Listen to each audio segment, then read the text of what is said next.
हरिः ओम् श्री सद्गुरु परमात्मने नमः। ॐ श्रीकृष्ण परब्रह्मणे नमः। ॐ गुरुर्ब्रह्मा गुरुर्विष्णुः गुरुर्देवो महेश्वरः गुरुः साक्षात् परब्रह्म तस्मै श्रीगुरवे नमः। ॐ श्रीगुरुभ्यो नमः। यस्य प्रसादादहमेव सर्वं मय्येव सर्वं परिकल्पितं च इत्थं विजानामि सदात्मरूपं तस्याङ्घ्रिपद्मं प्रणतोऽस्मि नित्यम्। ब्रह्मानन्दं परमसुखदं केवलं ज्ञानमूर्तिं द्वन्द्वातीतं गगनसदृशं तत्त्वमस्यादिलक्ष्यम् ఏకం నిత్యం విమలమచలం సర్వదీ సాక్షిభూతం భావాతీతం త్రిగుణరహితం సద్గురుం తం నమామి. నమో గురుదేవ. ఈరోజు మనం భగవద్గీత యందు 3వ అధ్యాయము కర్మయోగము. శ్రీకృష్ణ పరమాత్మ తన యొక్క ఉపదేశాన్ని ప్రారంభించగానే మనకు తెలియచేసినటువంటి సత్యం ఏమిటి అంటే, నువ్వు ఈ దేహము కాదని, దేహములో ఉన్నటువంటి సచ్చిదానంద స్వరూపమైనటువంటి ఆత్మవు నీవు అని చెప్పేసి జ్ఞానబోధ చేస్తూ, నీ మీద ఉన్నటువంటి అంటే నువ్వు సచ్చిదానందుడివి అని తెలుసుకోవడానికి ఏదైతే అడ్డుగా ఉందో ఆ అడ్డుగా ఉన్నటువంటి దానిని ఏమంటారు అంటే అజ్ఞానము అంటారు. కృష్ణ పరమాత్మ ఎలా వాడారు ఈ మాటని అంటే, అజ్ఞానేనావృతం జ్ఞానం అన్నారు. అంటే అజ్ఞానము చేత జ్ఞాన స్వరూపుడు కప్పబడి ఉన్నాడు అన్నారు. జ్ఞానేనతు తదజ్ఞానం ఏషాం నాశితమాత్మనః. జ్ఞానము చేత ఈ శరీరమే నేను అనేటటువంటి అజ్ఞానాన్ని ఎవరైతే ప్రయత్నపూర్వకంగా అంటే సాధన చేసి పోగొట్టుకుంటారో, అలా పోగొట్టుకున్న వారు ఎలా ప్రకాశిస్తారు అంటే, తేషాం ఆదిత్యవజ్ఞానం ప్రకాశయతి తత్పరం అంటారు. అంటే సూర్యుడు ఏ విధంగా అయితే లోకాలన్నీ ప్రకాశింపచేస్తూ ఉన్నారో, అదే విధంగా మీరు కూడా అజ్ఞానాన్ని జ్ఞానము చేత, నేను అహం బ్రహ్మాస్మి, నేను బ్రహ్మమే కాని దేహాన్ని కాదు అనేటటువంటి భావనను ఎవరైతే తమ యొక్క మదియందు స్థిరపరుచుకొని, దానికోసమని చెప్పేసి ఎవరైతే నిరంతర ప్రయత్నం చేస్తూ ఉంటారో, అలా ప్రయత్నం చేస్తున్న వారు అజ్ఞానము నుండి విడిబడి తమను తాము తెలుసుకుంటారు. అలా తెలుసుకున్న వారు ఎలా ఉంటారట?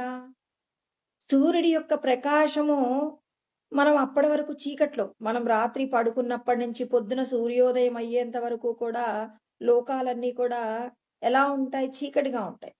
మరి చీకటిలోకి వెలుగు వస్తుంది అన్నప్పుడు మనకు ఒక ప్రత్యేకత తెలుస్తుంది కదండి. అప్పటి వరకు కంటికి కనిపించినటువంటి వస్తువులన్నీ కూడా ప్రకాశించడం ప్రారంభిస్తాయి. అంటే వస్తువులు ప్రకాశిస్తున్నాయా, సూర్యుడి యొక్క వెలుగు చేత ప్రకాశిస్తున్నాయా? సూర్యుడి యొక్క వెలుగు చేత ప్రకాశిస్తున్నాయనే అంశం మనందరికీ కూడా తెలుసండి. అదే విధంగా నేను బ్రహ్మమయ్యాను అంటే మాత్రం ఎలా ఉంటుంది అంటే, మనమందరము కూడా ప్రకాశిస్తామండి.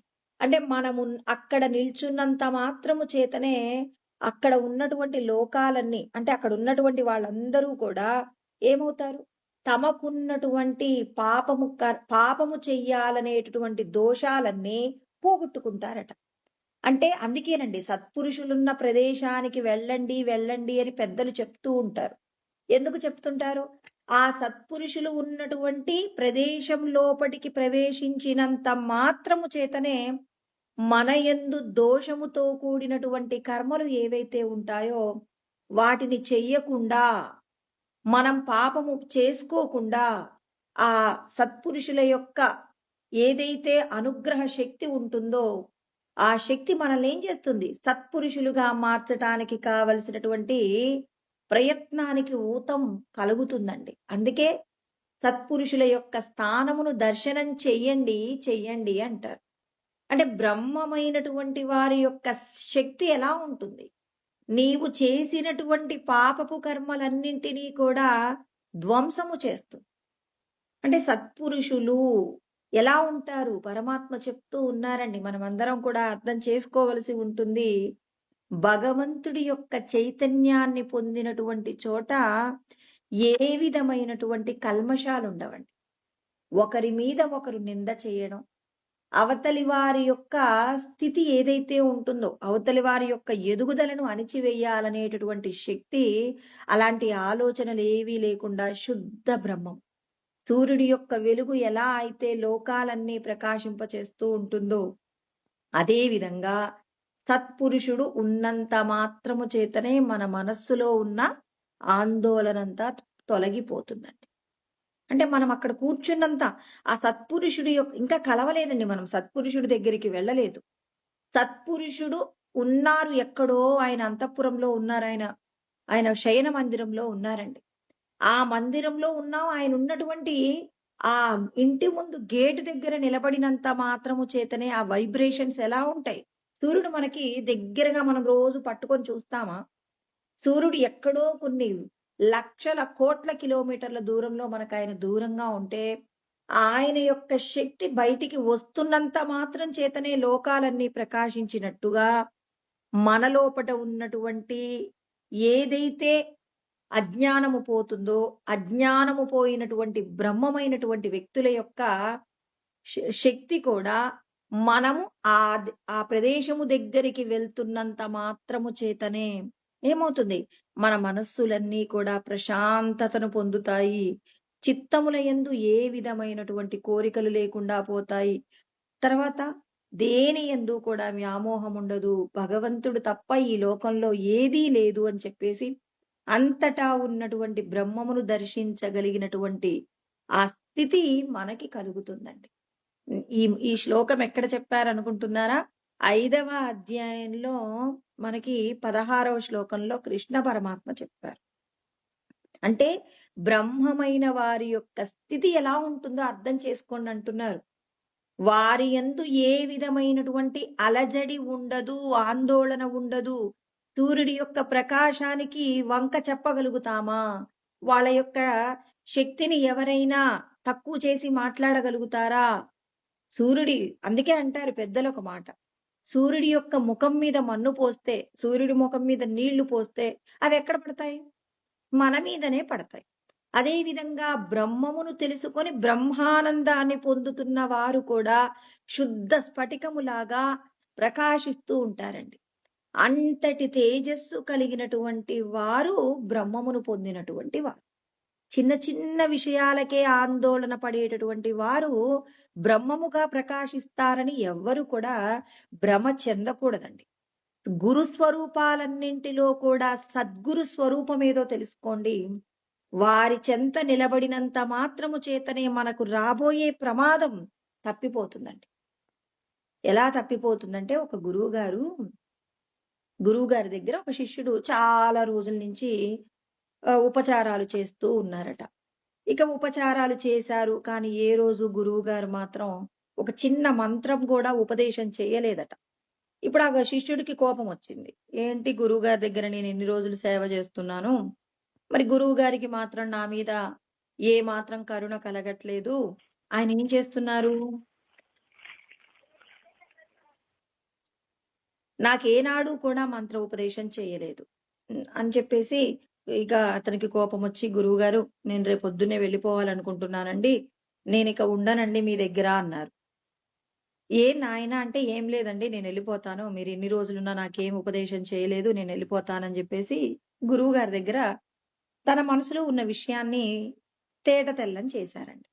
అలా తేట తెల్లం చేయగానే, సరే నాయన ఈ ఒక్కరోజు మాత్రం ఉండు, రేపు పొద్దుడికి కదా నువ్వు వెళ్తానంటున్నావు, వెళ్ళాలనుకుంటే రేపు సాయంత్రం వెళ్దు గాని రేపు ఉదయం మాత్రం ప్రయాణం పెట్టుకోకు. ఇన్ని రోజులంటే ఉన్నావు, ఇన్ని రోజులు ఉన్నావు కదా, రేపు ఒక్క పూట కూడా ఉండి రేపు సాయంత్రం వెళ్దు గాని.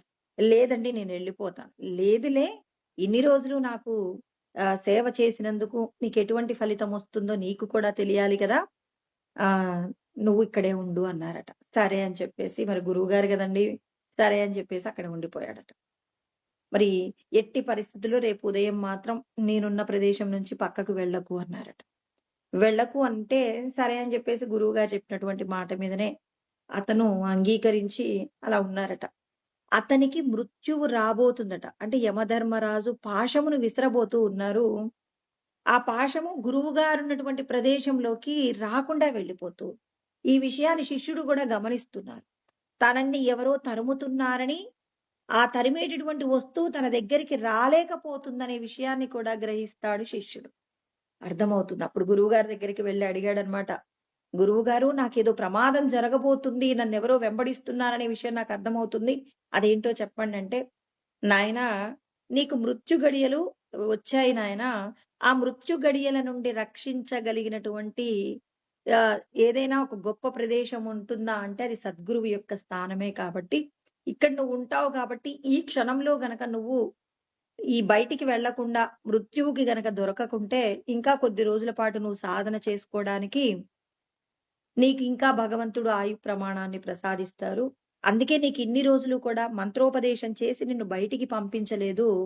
మంత్ర ఉపదేశం చేసి నిన్ను బయటికి పంపిస్తే, నీ మంత్ర ఉపదేశము ద్వారా నువ్వు చేసుకునే సాధన యందు ఏదైనా ఇబ్బంది కలిగి నువ్వు మృత్యువుకి చిక్కుకున్నట్లయితే ప్రమాదంలో పడతావని నీకిన్ని రోజులు కూడా మంత్రోపదేశం చేయకుండా నీ గండం గడిచిన తర్వాతనే చెప్దామని అందుకే నేనిన్ని రోజులు కూడా నిన్నిక్కడే ఉంచాను నాయనా అని చెప్పేసి చెప్పారు. అంటే సద్గురువు యొక్క స్థానము ఎలా ఉంటుంది అంటే, మనకొచ్చేటటువంటి ప్రతి గండము నుండి రక్షించగలిగినటువంటి స్థితి. అంటే ఇక్కడ గురువు గారి యొక్క శక్తిని శిష్యుడు గమనించగలిగాడండి. గమనించలేదనుకోండి, అప్పుడు గురువు గొప్పతనం మనకేం అర్థమవుతుంది? ఇక్కడ శిష్యుడేమంటున్నారు? శిష్యుడికి తెలుస్తుంది నన్ను వెంబడిస్తుంది మృత్యువు అని. ఆ గురువుగారు రక్షిస్తున్నారనేటటువంటి సత్యాన్ని కూడా గ్రహించారు. అంటే సద్గురువులు మరి ఎంతమంది ఉంటారు సద్గురువులు లోకం మీద? లక్షల కోట్ల మంది ఉంటారా? ఉండరండి. ఎంతమంది ఉంటారంటే కృష్ణ పరమాత్మ చెప్తారు. అసలు నిజంగా బ్రహ్మమయ్యే వాళ్ళు ఎంతమంది ఉంటారండి? ఈ సత్యం తెలుసుకోకుండా చాలా మంది నేను బ్రహ్మమైపోయాను గదా! ఇంకేముంది ఈ 4 రోజులు బ్రతికేస్తానని చెప్పేసి అనుకుంటూ ఉన్నారు. ఇవాళ కర్మయోగంలో మనం ఇదంతా కూడా ఈరోజు చెప్పుకోబోతున్నామండి. ఏమంటున్నారు? మనుష్యానాం సహస్రేషు కశ్చిద్యతతి సిద్ధయే యతతామపి సిద్ధానాం కశ్చిన్మాం వేత్తి తత్వతః. అంటే బ్రహ్మము ఎక్కడ ఉంది? అంటే భగవంతుడు ఎక్కడెక్కడ ఉన్నాడు? అణువణువున ఉన్నారనే సత్యాన్ని గ్రహించగలిగిన వారు కొన్ని కోటాను కోట్ల మంది జనాభాలో వేలల్లో మాత్రమే తెలుసుకుంటారట. అంటే ఈ ప్రపంచం మొత్తం సుమారు 800 కోట్ల మంది అనుకుంటే, అందులో ఏ కొద్ది మంది మాత్రమే భగవంతుడు అంతటా ఉన్నారని తెలుసుకొని భగవంతుణ్ణి పొందే ప్రయత్నం చేస్తారు. మనమందరం కూడా ఆ కోవలోకి చెందుతామనమాట. మరి ఇందులో మనమందరం భగవంతుని చేరుకుంటామా? యతతామపి సిద్ధానాం కశ్చిన్మాం వేత్తి తత్వతః. ఇలా ప్రయత్నం చేస్తున్నటువంటి వారిలో ఏ ఒకానొక్కరు మాత్రమే బ్రహ్మమవుతారని పరమాత్మ చెప్పిన మాట అసత్యమా? ఇవాళ అందరూ బ్రహ్మమైపోయాము అనుకుంటున్నారు. బ్రహ్మమునకు ఉండవలసిన లక్షణాలేంటో నీకు తెలియాలి. ఆ లక్షణాలన్నీ మనలో ఉన్నాయా లేదా గమనించుకోవాలే కానీ, ఇవన్నీ మనలో ఉన్నాయో లేవో తెలుసుకోకుండానే గురువులైపోతున్నారు, శిష్యులైపోతున్నారు. శిష్యుడంటున్నాడు నేను బ్రహ్మమైపోయానంటున్నాడు. గురువు అంటున్నారు నేను బ్రహ్మమైపోయానంటు. ఎవరు బ్రహ్మమవుతారో శాస్త్రమునందు బాగా అధ్యయనం చెయ్యండి.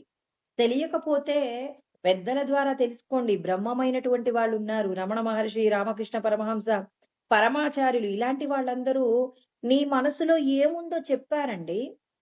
నీకొక ప్రమాదం రాబోతుంటే ఒకసారి పరమాచార్యుల వారు ఒక ఆవిడ తీర్థం తీసుకుందామని వస్తే పరమాచార్యుల వారు అన్నారట, అమ్మ నువ్వు తీర్థం తీసుకోకు, నువ్వు తొందరగా ఇంటికి వెళ్ళిపో అన్నారట. లేదు స్వామి మీరు తీర్థం ఇస్తే తీసుకోవాలని చాలా దూరం నుంచి వచ్చానండి, మీరు నాకు తీర్థం ఇస్తే వెళ్ళిపోతాను. లేదు తల్లి నువ్వు ఇంటికెళ్ళు త్వరగా. మనకేమనిపిస్తుంది ఎంతో కష్టపడి వచ్చాంగా స్వామి తీర్థం ఇచ్చి పంపిస్తే మేము సంతోషంగా. లేదమ్మా నీకు అశౌచం వచ్చేసింది. నీ ఇంటి దగ్గర నీ భర్త గారికి ప్రమాదం జరిగింది. నువ్విప్పుడు అశౌచంతో ఉన్నావు. అశౌచంతో ఉన్నప్పుడు ఈ తీర్థం నువ్వు తీసుకోకూడదు. నువ్వు ఇంటికి వెళ్ళు తల్లి అన్నారట.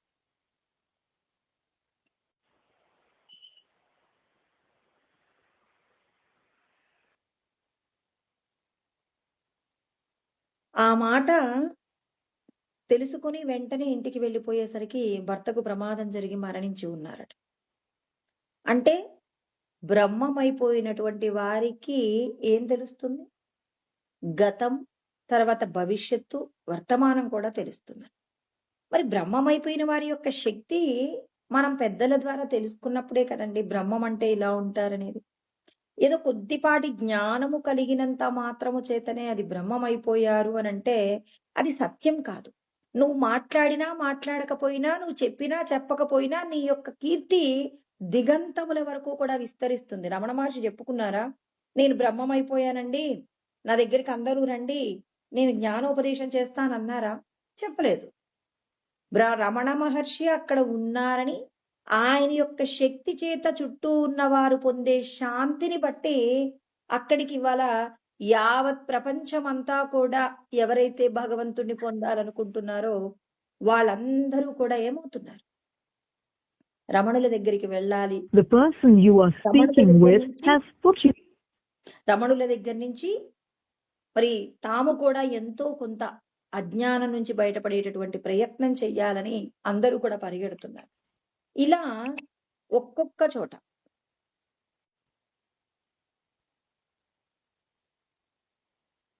ఒక్కొక్కరుగా తెలుసుకుంటున్నటువంటి మరి సత్యం అంటే మనమందరము కూడా బ్రహ్మం అవ్వాలనేటటువంటి కోరిక చేతనే ప్రయత్నం చేస్తున్నాం. కానీ ఆ ప్రయత్నంలో మనం ఎలా ముందుకు పోవాలో, దానికి ఎటువంటి సాధన చెయ్యాలో, దానికి సంబంధించినటువంటి జ్ఞానము ఎలా ఉంటుందంటే కృష్ణ పరమాత్మ అంటారండి, క్లేశోధికతరస్తేషాం అవ్యక్తాసక్త చేతసాం అవ్యక్తాహి గతిర్దుఃఖం దేహవద్భిరవాప్యతే అంటారు. అంటే నన్ను తెలుసుకొని నన్ను పొందాలి అంటే, నిర్గుణమైన పరబ్రహ్మమును పొందాలి అంటే చాలా కష్టంతో కూడినది. మనమేమనుకుంటున్నాం, ఉపదేశం తీసుకోగానే మేము బ్రహ్మమైపోయామండి, ఇక బ్రహ్మమైపోయిన తర్వాత ఇంకేం కష్టం ఉంటుంది అని చెప్పి సాధారణమైన ఉపదేశము లేనటువంటి వారి కంటే కూడా ఉపదేశం ఉన్న వాళ్ళు ఎలా సోమరిగా ఉంటున్నారంటే స్నానాదులు చెయ్యరు, దేవాలయాలకు వెళ్ళరు, భగవంతుని యొక్క స్మరణ చేయడంలో చాలా తక్కువ స్థాయిలో ఉంటారు. ఇంతకు ముందు చేసేటటువంటి సాధన కంటే కూడా చాలా అల్పమైన స్థితిలోకి దిగజారిపోతున్నారు. మరి గొప్పదైనటువంటి ఉద్యోగం పొందినప్పుడు బాధ్యతలు పెరుగుతాయనే చిన్న ఆలోచన మనకెందుకు కలగట్లేదు అనేది ఎవరికి వాళ్ళు విచారణ చేసుకోవాలి. ఒక పెద్ద ఉద్యోగం, రోజు చెప్తున్నానండి ఈ మాట, ఎందుకు చెప్తున్నానంటే నీకు సద్గురువు దగ్గర జ్ఞాన ఉపదేశం పొందావంటే నువ్వు చేసే ప్రయత్నము ఎలా ఉంటుంది అనంటే ఆ రోజువారి చేసేటటువంటి సాధన కంటే కొన్ని వందల రెట్ల సాధన ఎక్కువగా ఉంటుందండి. ఏదో ఒక 10% 20% కాదండి. ఎటువంటి మెట్టెక్కాం మనం అంటే చాలా పెద్దదైనటువంటి మెట్టెక్కాం. పూర్వాభ్యాసేన తేనైవ హ్రియతే హవశోపి సహా జిజ్ఞాసురపి యోగస్య శబ్ద బ్రహ్మాతి వర్తతే అని చెప్పేసి 6వ అధ్యాయం 44వ శ్లోకంలో కృష్ణ పరమాత్మ మాట్లాడిన సత్యం. పూర్వము నువ్వు చేసినటువంటి అభ్యాసాన్ని బట్టి శబ్ద బ్రహ్మమును దాటగలిగిన అంటే వేదమును అధ్యయనం చేయవలసిన స్థాయి కంటే అధికమైనటువంటి స్థాయిని నువ్వు పొందుతున్నావు. ఆ స్థాయి యందు నీ యొక్క బాధ్యతలు ఎలా ఉంటాయి? సాధారణమైన బాధ్యతలు కాదు, కొన్ని వందల రెట్ల స్థాయిలో గొప్పదైనటువంటి సాధన నువ్వు చేస్తేనే నీవు బ్రహ్మమును పొందుతావు.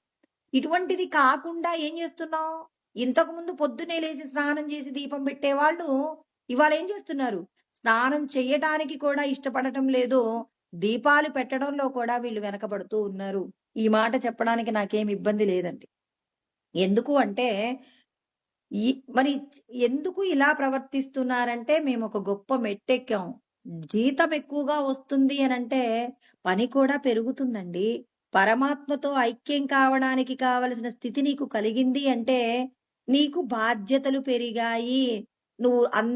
ఇంతకు ముందు నువ్వు రోజు 5 గంటలకు నిద్రలేస్తే ఇప్పుడు నువ్వు బ్రాహ్మీ ముహూర్తంలోనే నిద్రలేవాలి. అంటే ఏం త్యాగం చేయాలి? నిద్రను త్యాగం చేయాలి. ఇంతకు ముందు నువ్వు నచ్చిన పదార్థం తినేవారివి, ఇప్పుడు భగవంతుడు నియమించిన ఆహారాన్నే తినాలి.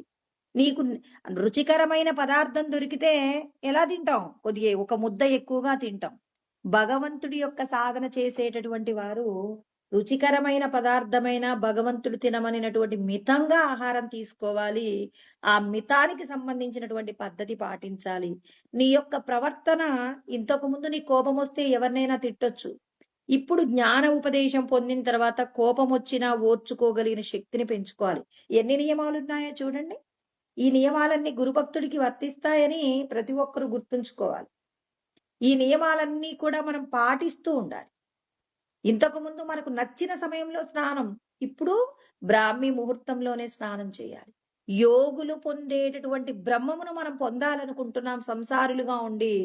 మరి వారికి పరమాత్మ అందించినటువంటి అమృతం భగవద్గీత. ధర్మ్యామృతం అంటే ధర్మంతో కూడిన అమృతమును ఎవరైతే తాగుతారో తాగిన వారు మాత్రమే ముక్తిని పొందుతారు. ఏదో ఉన్నామండి, ఉన్నామంటే ఉన్నాం, వెళ్ళామంటే అది ఇక మనం మానవ జన్మను పొంది గొప్పదైన సాధన చేసుకుంటే ఇవాళ పరమాత్మ మనకు ఎంతో గొప్ప అవకాశాన్ని ఇచ్చారు. ఎవ్వరూ విననటువంటి, ఎవ్వరూ తెలుసుకోవడానికి ఇష్టపడినటువంటి భగవద్గీతలో చెప్పబడిన జ్ఞానాన్ని అధ్యయనం చేస్తున్నామంటే కొన్ని కోట్ల జన్మలలో మనం చేసిన పుణ్యానికి ఆ పరమాత్మ మనకిచ్చినటువంటి గొప్పదైనటువంటి బహుమానం. ఈ బహుమానాన్ని ఎవరూ కూడా వృధా చేసుకోకండి. కొద్దిగా కష్టపడితే చాలు. ఇంకా మనం ఒక 30-40 సంవత్సరాలు ఎంతకాలం బ్రతుకుతామో తెలియదు. ఆ జీవనాన్ని కాస్త భగవంతుడు చెప్పిన విధంగా, ఆయన చెప్పినటువంటి విధంగా ఆహారం తీసుకుంటూ, ఆయన చెప్పిన విధంగా నిద్రపోతూ, ఆయన చెప్పినట్టుగా మన యొక్క ప్రవర్తనను గనక మలుచుకుంటే ఏమవుతుందో చెప్తున్నారు. యుక్తాహార విహారస్య యుక్త చేష్టస్య కర్మసు యుక్త స్వప్నావబోధస్య యోగో భవతి దుఃఖః. సమస్త దుఃఖముల నుండి విడిపడడానికి నీ మితమైన ప్రవర్తన, నీ మితమైన ఆహారము, నీ మితమైనటువంటి నిద్రయే నిన్నేం చేస్తుంది? ఈ శరీరాన్ని తీసుకోవడానికి కావలసినటువంటి సమస్త దుఃఖముల నుండి నిన్ను బయటపడవేస్తుంది అని చెప్పేసి కృష్ణ పరమాత్మ మనకు చెప్తూ ఉన్నారు. అందుకే ఆయన అంటున్నారు, ఈ లోకంలో ఏమంటున్నారు? లోకేస్మిన్ ద్వివిధా నిష్ఠ పురా ప్రోక్త మయానగా జ్ఞాన యోగేన సాంఖ్యానాం కర్మయోగేన యోగినం. లోకంలో నేను 2 రకాల యోగముల గురించి చెప్పాను. ఏమేమి? ఒకటి సాంఖ్యులకు జ్ఞానయోగం చెప్పాను. తర్వాత యోగులకి నేను కర్మయోగం చెప్పాను అంటున్నారు. అంటే మరి ఎవరైతే పరమాత్మను పొందాలనుకుంటున్నారో వాళ్ళందరికీ 2 పద్ధతులు చెప్పాను. ఈ 2 పద్ధతుల గురించి చాలా చక్కగా తెలుసుకోండి. అంటే ఇప్పుడు సాంఖ్యులు అనగానే జ్ఞానయోగం. మేమే సద్గురువు దగ్గర ఉపదేశానికి వెళ్ళాము, జ్ఞానయోగం ద్వారా పరమాత్మను పొందవచ్చు అంటే కృష్ణ పరమాత్మ శాస్త్రమునందు చెప్పబడినటువంటి విషయాలన్నీ తెలుసుకుంటూ వాటిని వల్లే వేసుకుంటే ఇక మనం పరమాత్మను పొందుతాము అనేది మనందరి ఆలోచన. కర్మయోగులైనటువంటి వాళ్ళు కర్మ చేసి భగవంతుణ్ణి చేరాలి అనేది మన ఆలోచన. అంటే ఇక్కడ అర్థం చేసుకోవాలి. ఇక్కడ పరమాత్మ ఒక మాట చెప్పారు. జ్ఞానయోగం గురించి, కర్మయోగం గురించి చెప్పిన సత్యం తెలియాలి ఫస్ట్. మేము జ్ఞానయోగులమండి, మీరు కర్మయోగులు అని చెప్పేసి పరమాత్మ ఎవరికి కూడా వేరు వేరు విషయాలు ఇక్కడ పరమాత్మ చెప్పలేదండి. పరమాత్మ 2 వేరువేరుగా చెప్పినట్టుగా ఉంటుంది, కానీ రెండింటి యందు చెప్పబడిన అర్థం ఒకటే ఉంటుంది. ఏంటో చెప్తాను. ఒక వ్యక్తి మనకు ఒక 100 రూపాయలు ఇవ్వాలనుకోండి. నేను శాస్త్రాన్ని బోధించినందుకు భగవంతుడు నాకు ఎంత ఇస్తారంటే 49 రూపాయలు ఇస్తారండి. ఎందుకు? జ్ఞాన బోధ చేసినందుకు 49 రూపాయలు ఇస్తారట. మరి మిగిలిన 51 రూపాయండి? ఇంతగా శాస్త్రాలన్నీ అధ్యయనం చేసి చెప్పుకుంటున్నాను కదా, మరి నాకు 100 రూపాయలు ఇవ్వచ్చు కదా. పరమాత్మ అంటారు ఇవ్వనంటారు. మరి ఎవరికి ఇస్తారు? 51 రూపాయి ఎవరికి ఇస్తారు? ఎవరైతే కర్మ ద్వారా జ్ఞానాన్ని వింటూ ఎవరైతే సాధన చేస్తారో, అంటే ఫలితాన్ని ఈశ్వరుడికి సమర్పణ చేసి నిష్కామ కర్మ చేస్తున్నారో, అంటే నిస్వార్థంగా పరులకు ఉపకారం చేసే ప్రయత్నంలో ఎవరుంటారో వాళ్ళకి 51 రూపాయి ఇస్తారట. అంటే సేవ చేసిన వారికి 51, జ్ఞానాన్ని బోధించిన వారికి 49. మరి ఎప్పుడు 100 రూపాయలు సంపాదిస్తామండి? వాళ్ళకి 100 రూపాయలు రాలేదు సేవ చేసిన వాళ్ళకి. జ్ఞానబోధ చేసేటటువంటి వారికి 100 రూపాయలు రావట్లేదు. ఎలా వస్తాయి? 51% తెలుసుకున్న జ్ఞానము చేత సేవ చేసే ప్రయత్నం చేస్తే నీకు 100 రూపాయలు ఇస్తానంటారు పరమాత్మ. అదే విధంగా సేవ చేసేటటువంటి వారు కేవలం కర్మ చేస్తే సరిపోదు. జ్ఞానముతో కూడిన కర్మ చేయాలి. మనం అనుకుంటామండి, ఇంకేం చేయాలండి దేవాలయాలు, నేను దేవాలయానికి వెళ్తే దేవాలయం ఊడ్చొస్తాను. సద్గురువు స్థానానికి వెళ్ళి అక్కడ నాకు చేతనైనన్ని కర్మలు చేసొస్తాను. ఏదో ఒక సేవ చేసొస్తుంటాను. ఇంకేం తెలియాలి? నాకున్న రూపాయిలో ఎంతో కొంత దానం చేస్తూ ఉంటాను. నేను వండుకున్న దాంట్లో ఎంతో కొంత ఇతరులకు పెడుతుంటాను. ఇంకెందుకండి నా జ్ఞానము? ప్రత్యేకంగా గురువు దగ్గరికి వెళ్ళాలి. గురువు చెప్పే జ్ఞానం వినాలి. ఇంతకంటే ఆయన ఏం చెప్తారు? అంటే నువ్వు చేసేటటువంటి కర్మలలో ఉన్న దోషాలన్నీ ఎక్కడ బయటపడతాయి? సద్గురువు చెప్పేటటువంటి జ్ఞానంలో బయటపడతాయి.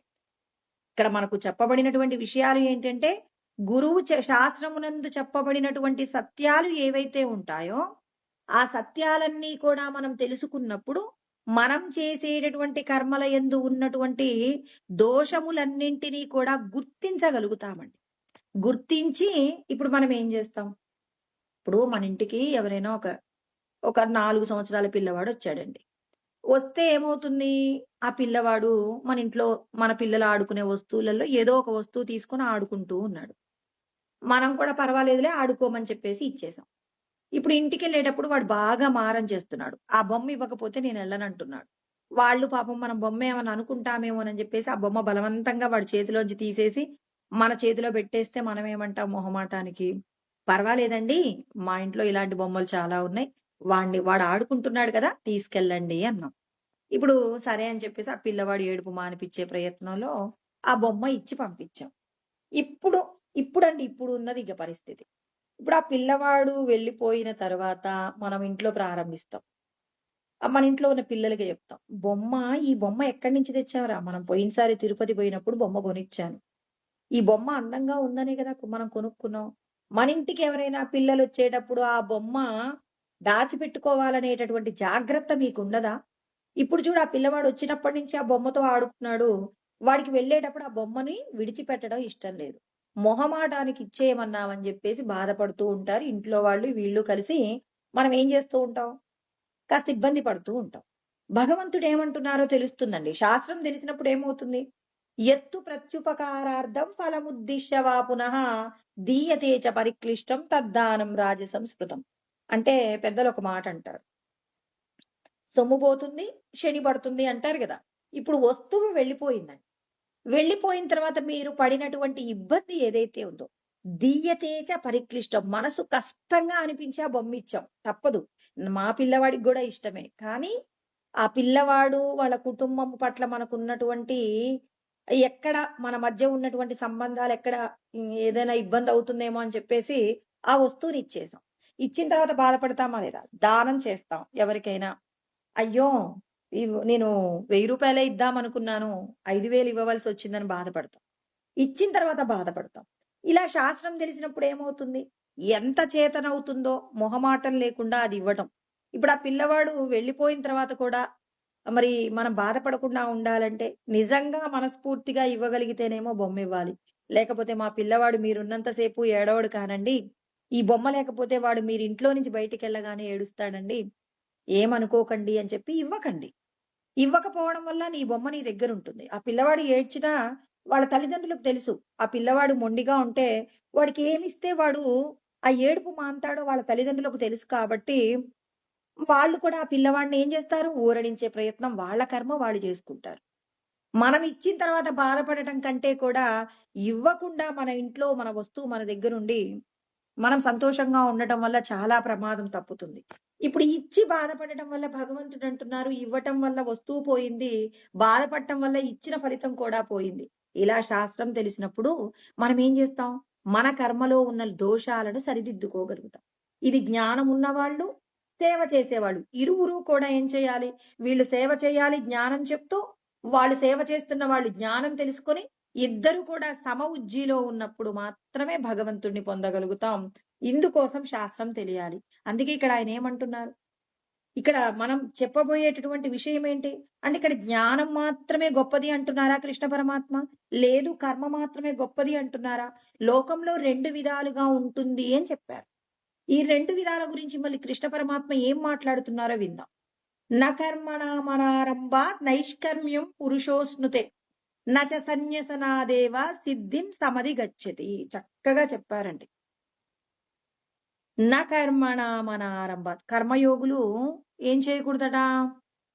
నేనిక కర్మ చెయ్యనండి అని చెప్పేసి అనటానికి వీల్లేదు.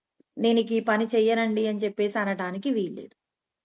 న కర్మణ మనారంభాత్ అంటే కర్మ చెయ్యకుండా ఉండడం వల్ల నిష్క్రియాత్మకమైన ఆత్మస్థితి నీకు కలగదు. అంటే నువ్వు కర్మ చెయ్యాల్సిందే, నేను రెస్ట్ తీసుకుంటానంటే కుదరదు. నేను ఈ పని చెయ్యను. ఇప్పుడు మన ఇంటికి ఎవరైనా బంధువులు వస్తున్నారు. ఆ బంధువులలో మీకెవరో ఇష్టం లేని వాళ్ళుంటారు.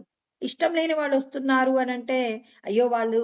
వాళ్ళొస్తే నేను ఇంట్లో నుంచి బయటికెళ్ళిపోతానని చెప్పేసి అనటానికి కుదురుతుందా? వాళ్ళు మన ఇంటికొస్తున్నారు. వస్తున్నప్పుడు మనం ఏం చేయాలి? ఖచ్చితంగా ఇష్టం ఉన్నా లేకపోయినా వాళ్ళకి మనం ఏం చేయాలి? ఇంటికొచ్చిన వారు అతిథి దేవో భవ అన్నారు కాబట్టి వాళ్ళకి కావలసిన ఉపచారాలేదో చెయ్యాలి. నేను చెయ్యను, తప్పించుకుంటానంటే పరమాత్మ అంటున్నారు అలా కుదరదు. మీరు ఈ సమయంలో ఈ కర్మ చెయ్యాలి. పూర్వజన్మలో వీళ్ళకి రుణపడి ఉన్నారు. ఆ రుణానుబంధాన్ని ఒక వ్యక్తి ఏం చేయాలి? ఒక వ్యక్తి ఒక పని చేస్తూ ఉన్నాడట.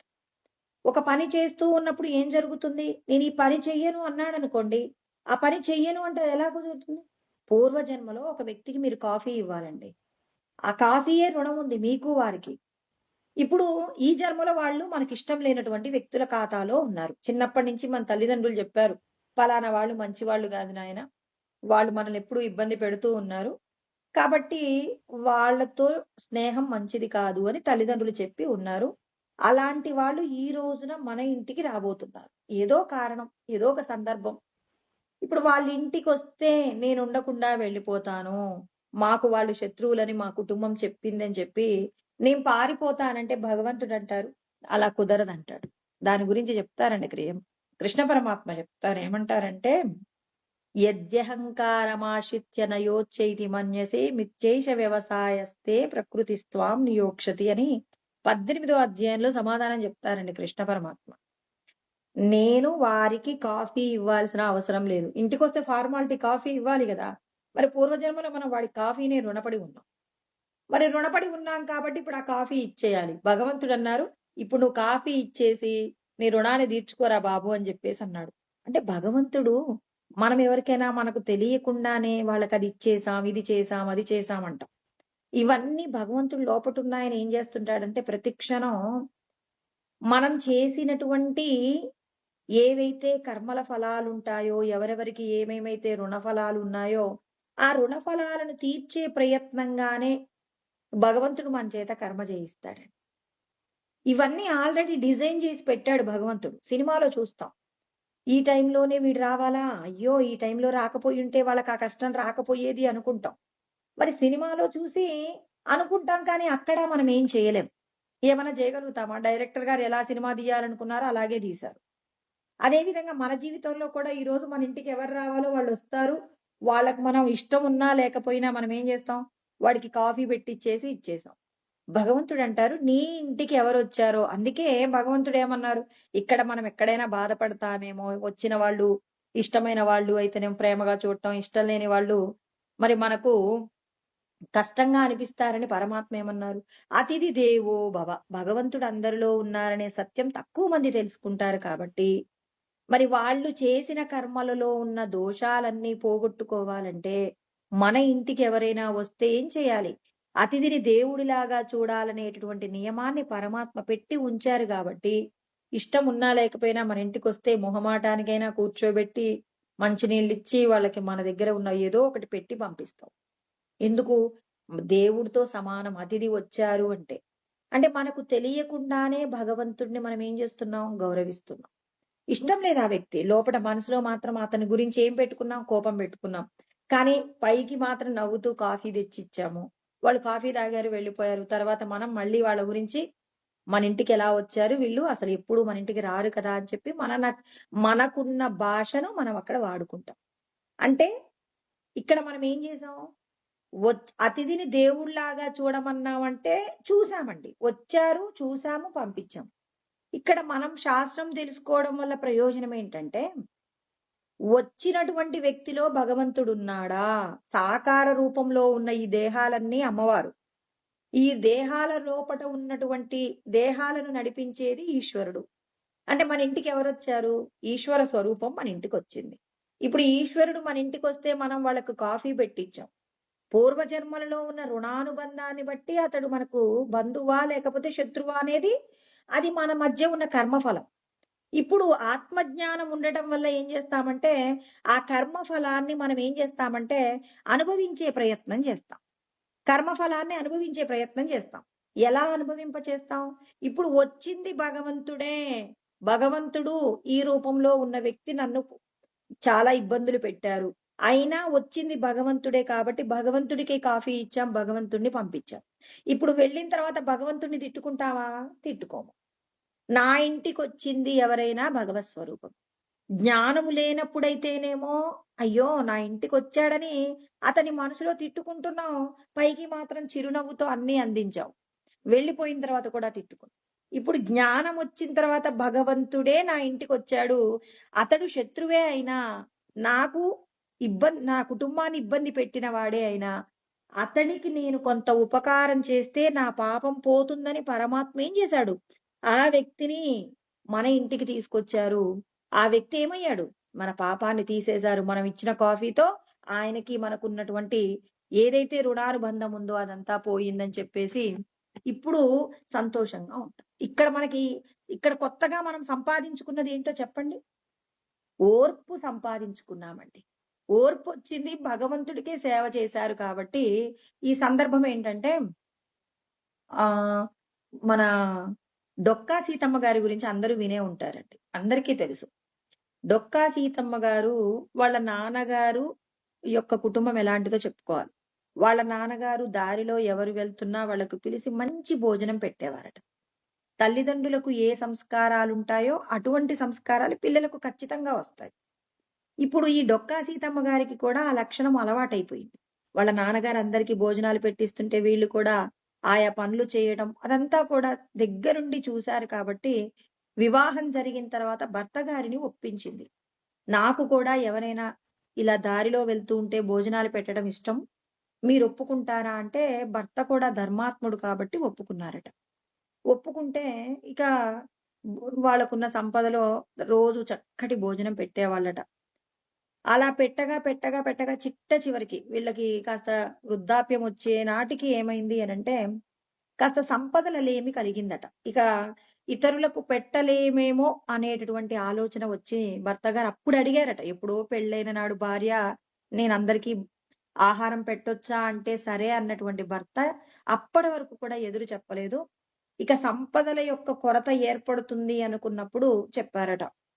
ఇక మనం తినటానికి కూడా కష్టంగా ఉండే పరిస్థితి రాబోతుంది. ఇప్పటికైనా భోజనాలు పెట్టడం ఆపరాదమ్మా అన్నాడట. అప్పుడు డొక్కా సీతమ్మ గారు అన్నారట, నేను ఎవరికైనా భోజనం పెడితే ఎవరో ధనవంతుడు వచ్చాడా, పేదవాడు వచ్చాడా, వీడొచ్చాడా, వాడొచ్చాడా నేను ఎప్పుడు చూడలా.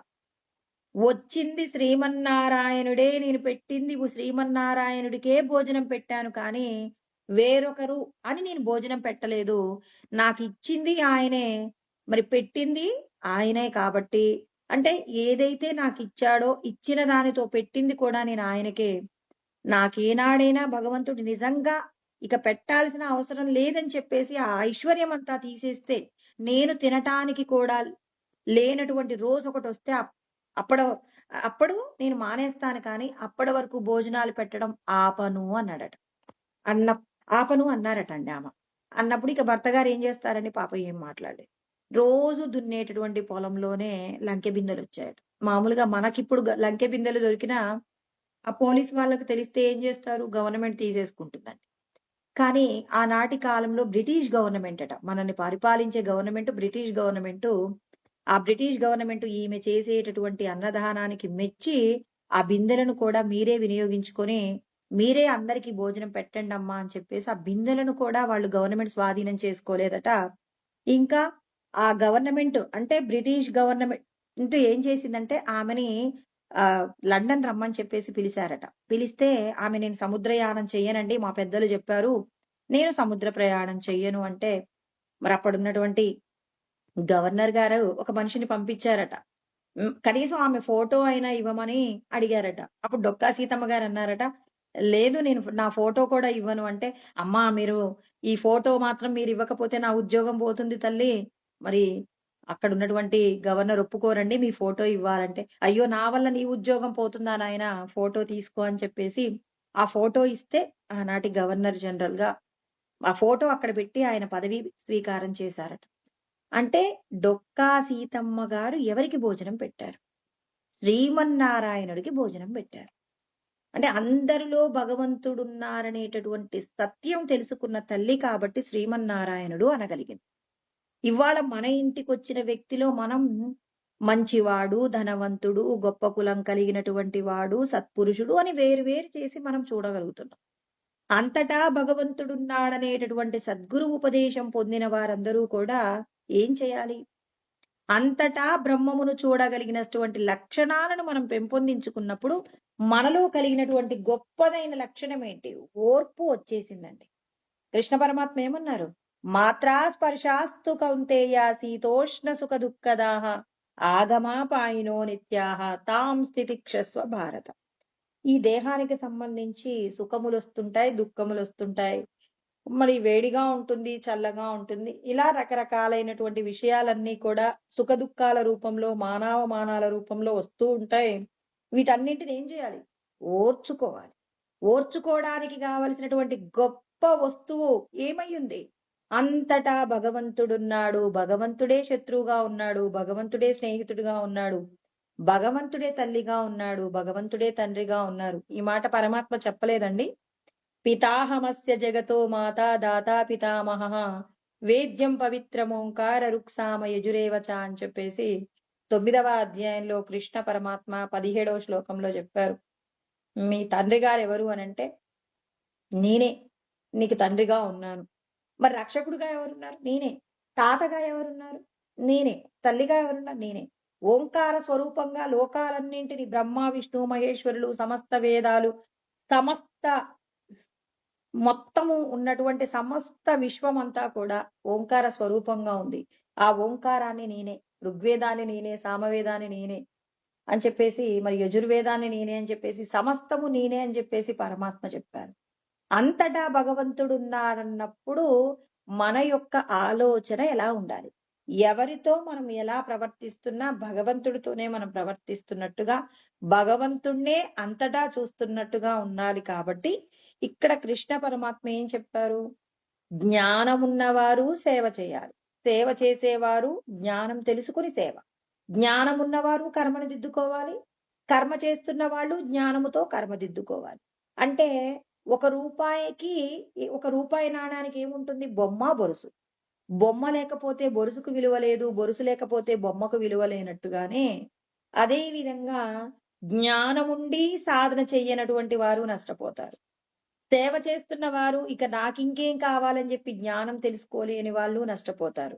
అంటే పరమాత్మ ఒక బొమ్మకున్నటు, ఒక కాయిన్ కున్నటువంటి, ఒక నాణెమునకున్నటువంటి బొమ్మ, బొరుసే మీ యొక్క జీవితాలు జ్ఞానముతో కూడిన కర్మ చేసినప్పుడు నిష్కామ కర్మ అవుతుంది.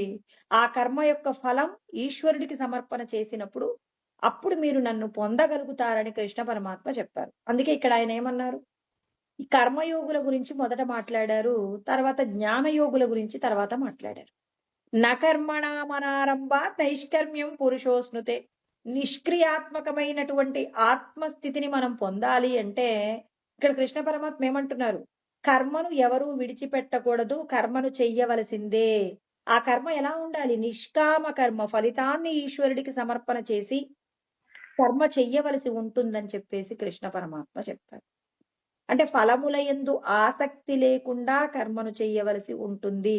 నిష్కామ కర్మ చెయ్యాలి.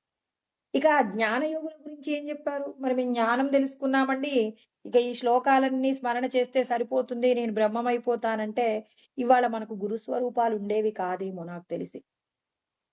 ఒక గురుస్వరూపం గురించి రామకృష్ణ పరమహంస గారు ఏమంటారంటే, కొంతమంది వ్యక్తులందరూ కలిసి ఒక గోడ పక్కన ఉన్నటువంటి సుగంధభరితమైనటువంటి పుష్పములు, పండ్లు, గొప్పదైనటువంటి పరిమళాలు వస్తూ ఉన్నాయట. ఊరి చివరన ఒక ఎత్తైన గోడ ఉందంటండి. ఆ గోడ అవతల గొప్పదైనటువంటి పరిమళాలన్నీ వెదజల్లుతూ ఉంటాయట. మరి ఈ గోడ యువతల ఒక ఊరే ఉందంట. వందల మంది, వేల మంది ప్రజలు ఉన్నారు. కానీ అందులో ఉన్న వాళ్ళలో కొద్ది మందికి మాత్రమే అక్కడ ఉన్నటువంటి సుగంధం యొక్క వాసన వీళ్ళ ముక్కులకు తాకిందండి. తాకగానే ఆ వాసనను తెలుసుకోవాలనేటటువంటి కుతూహలం చేత వీళ్ళేం చేశారు, మరి భార్య, బిడ్డలు వీళ్ళందరినీ విడిచిపెట్టేసి ప్రయాణం ప్రారంభించారండి. ఆ ప్రయాణం ప్రారంభంలో ఎన్నో రకాలైనటువంటి ఇప్పుడు మనం ఇక్కడ ఊళ్ళో ఉన్నాం. ఎక్కడో ఊరి చివర అంటే ఎక్కడో సుమారు ఒక 1000 కిలోమీటర్ల అవతల ఒక పెద్ద గోడుంది. ఆ గోడ అవతలున్న వాసన వీళ్ళకొచ్చిందండి. ఊళ్ళో ఉన్న వాళ్ళెవరికీ రాలే. భార్య, బిడ్డలు వాళ్ళకున్న సుఖాలు, దుఃఖాలు వాటితోనే రమిస్తున్నారు వాళ్ళు. వీళ్ళకు మాత్రం ఆ భార్య, బిడ్డల మీద ఉన్న మమకారము, తర్వాత అక్కడున్నటువంటి దేహ సంబంధమైన సుఖదుఖాల కంటే కూడా, ఆ గోడ అవతల నుంచి వచ్చేటటువంటి సుగంధ ద్రవ్యాలలో వచ్చేటటువంటి పరిమళాన్ని ఆస్వాదించాలనేటటువంటి కోరిక వీళ్ళనేం చేసిందంటే, వీళ్ళందరినీ ఒక జట్టుగా చేర్చింది. ఆ ఒక జట్టుగా చేరిస్తే వీళ్ళందరూ ప్రయాణం ప్రారంభిస్తున్నప్పుడు ఎన్నో రకాలైనటువంటి కంప చెట్లు, గుట్టలు, పర్వతాలు, నదులు ఇలా సెలయేర్లు అన్నింటినీ దాటుకుంటూ వెళ్ళాలి.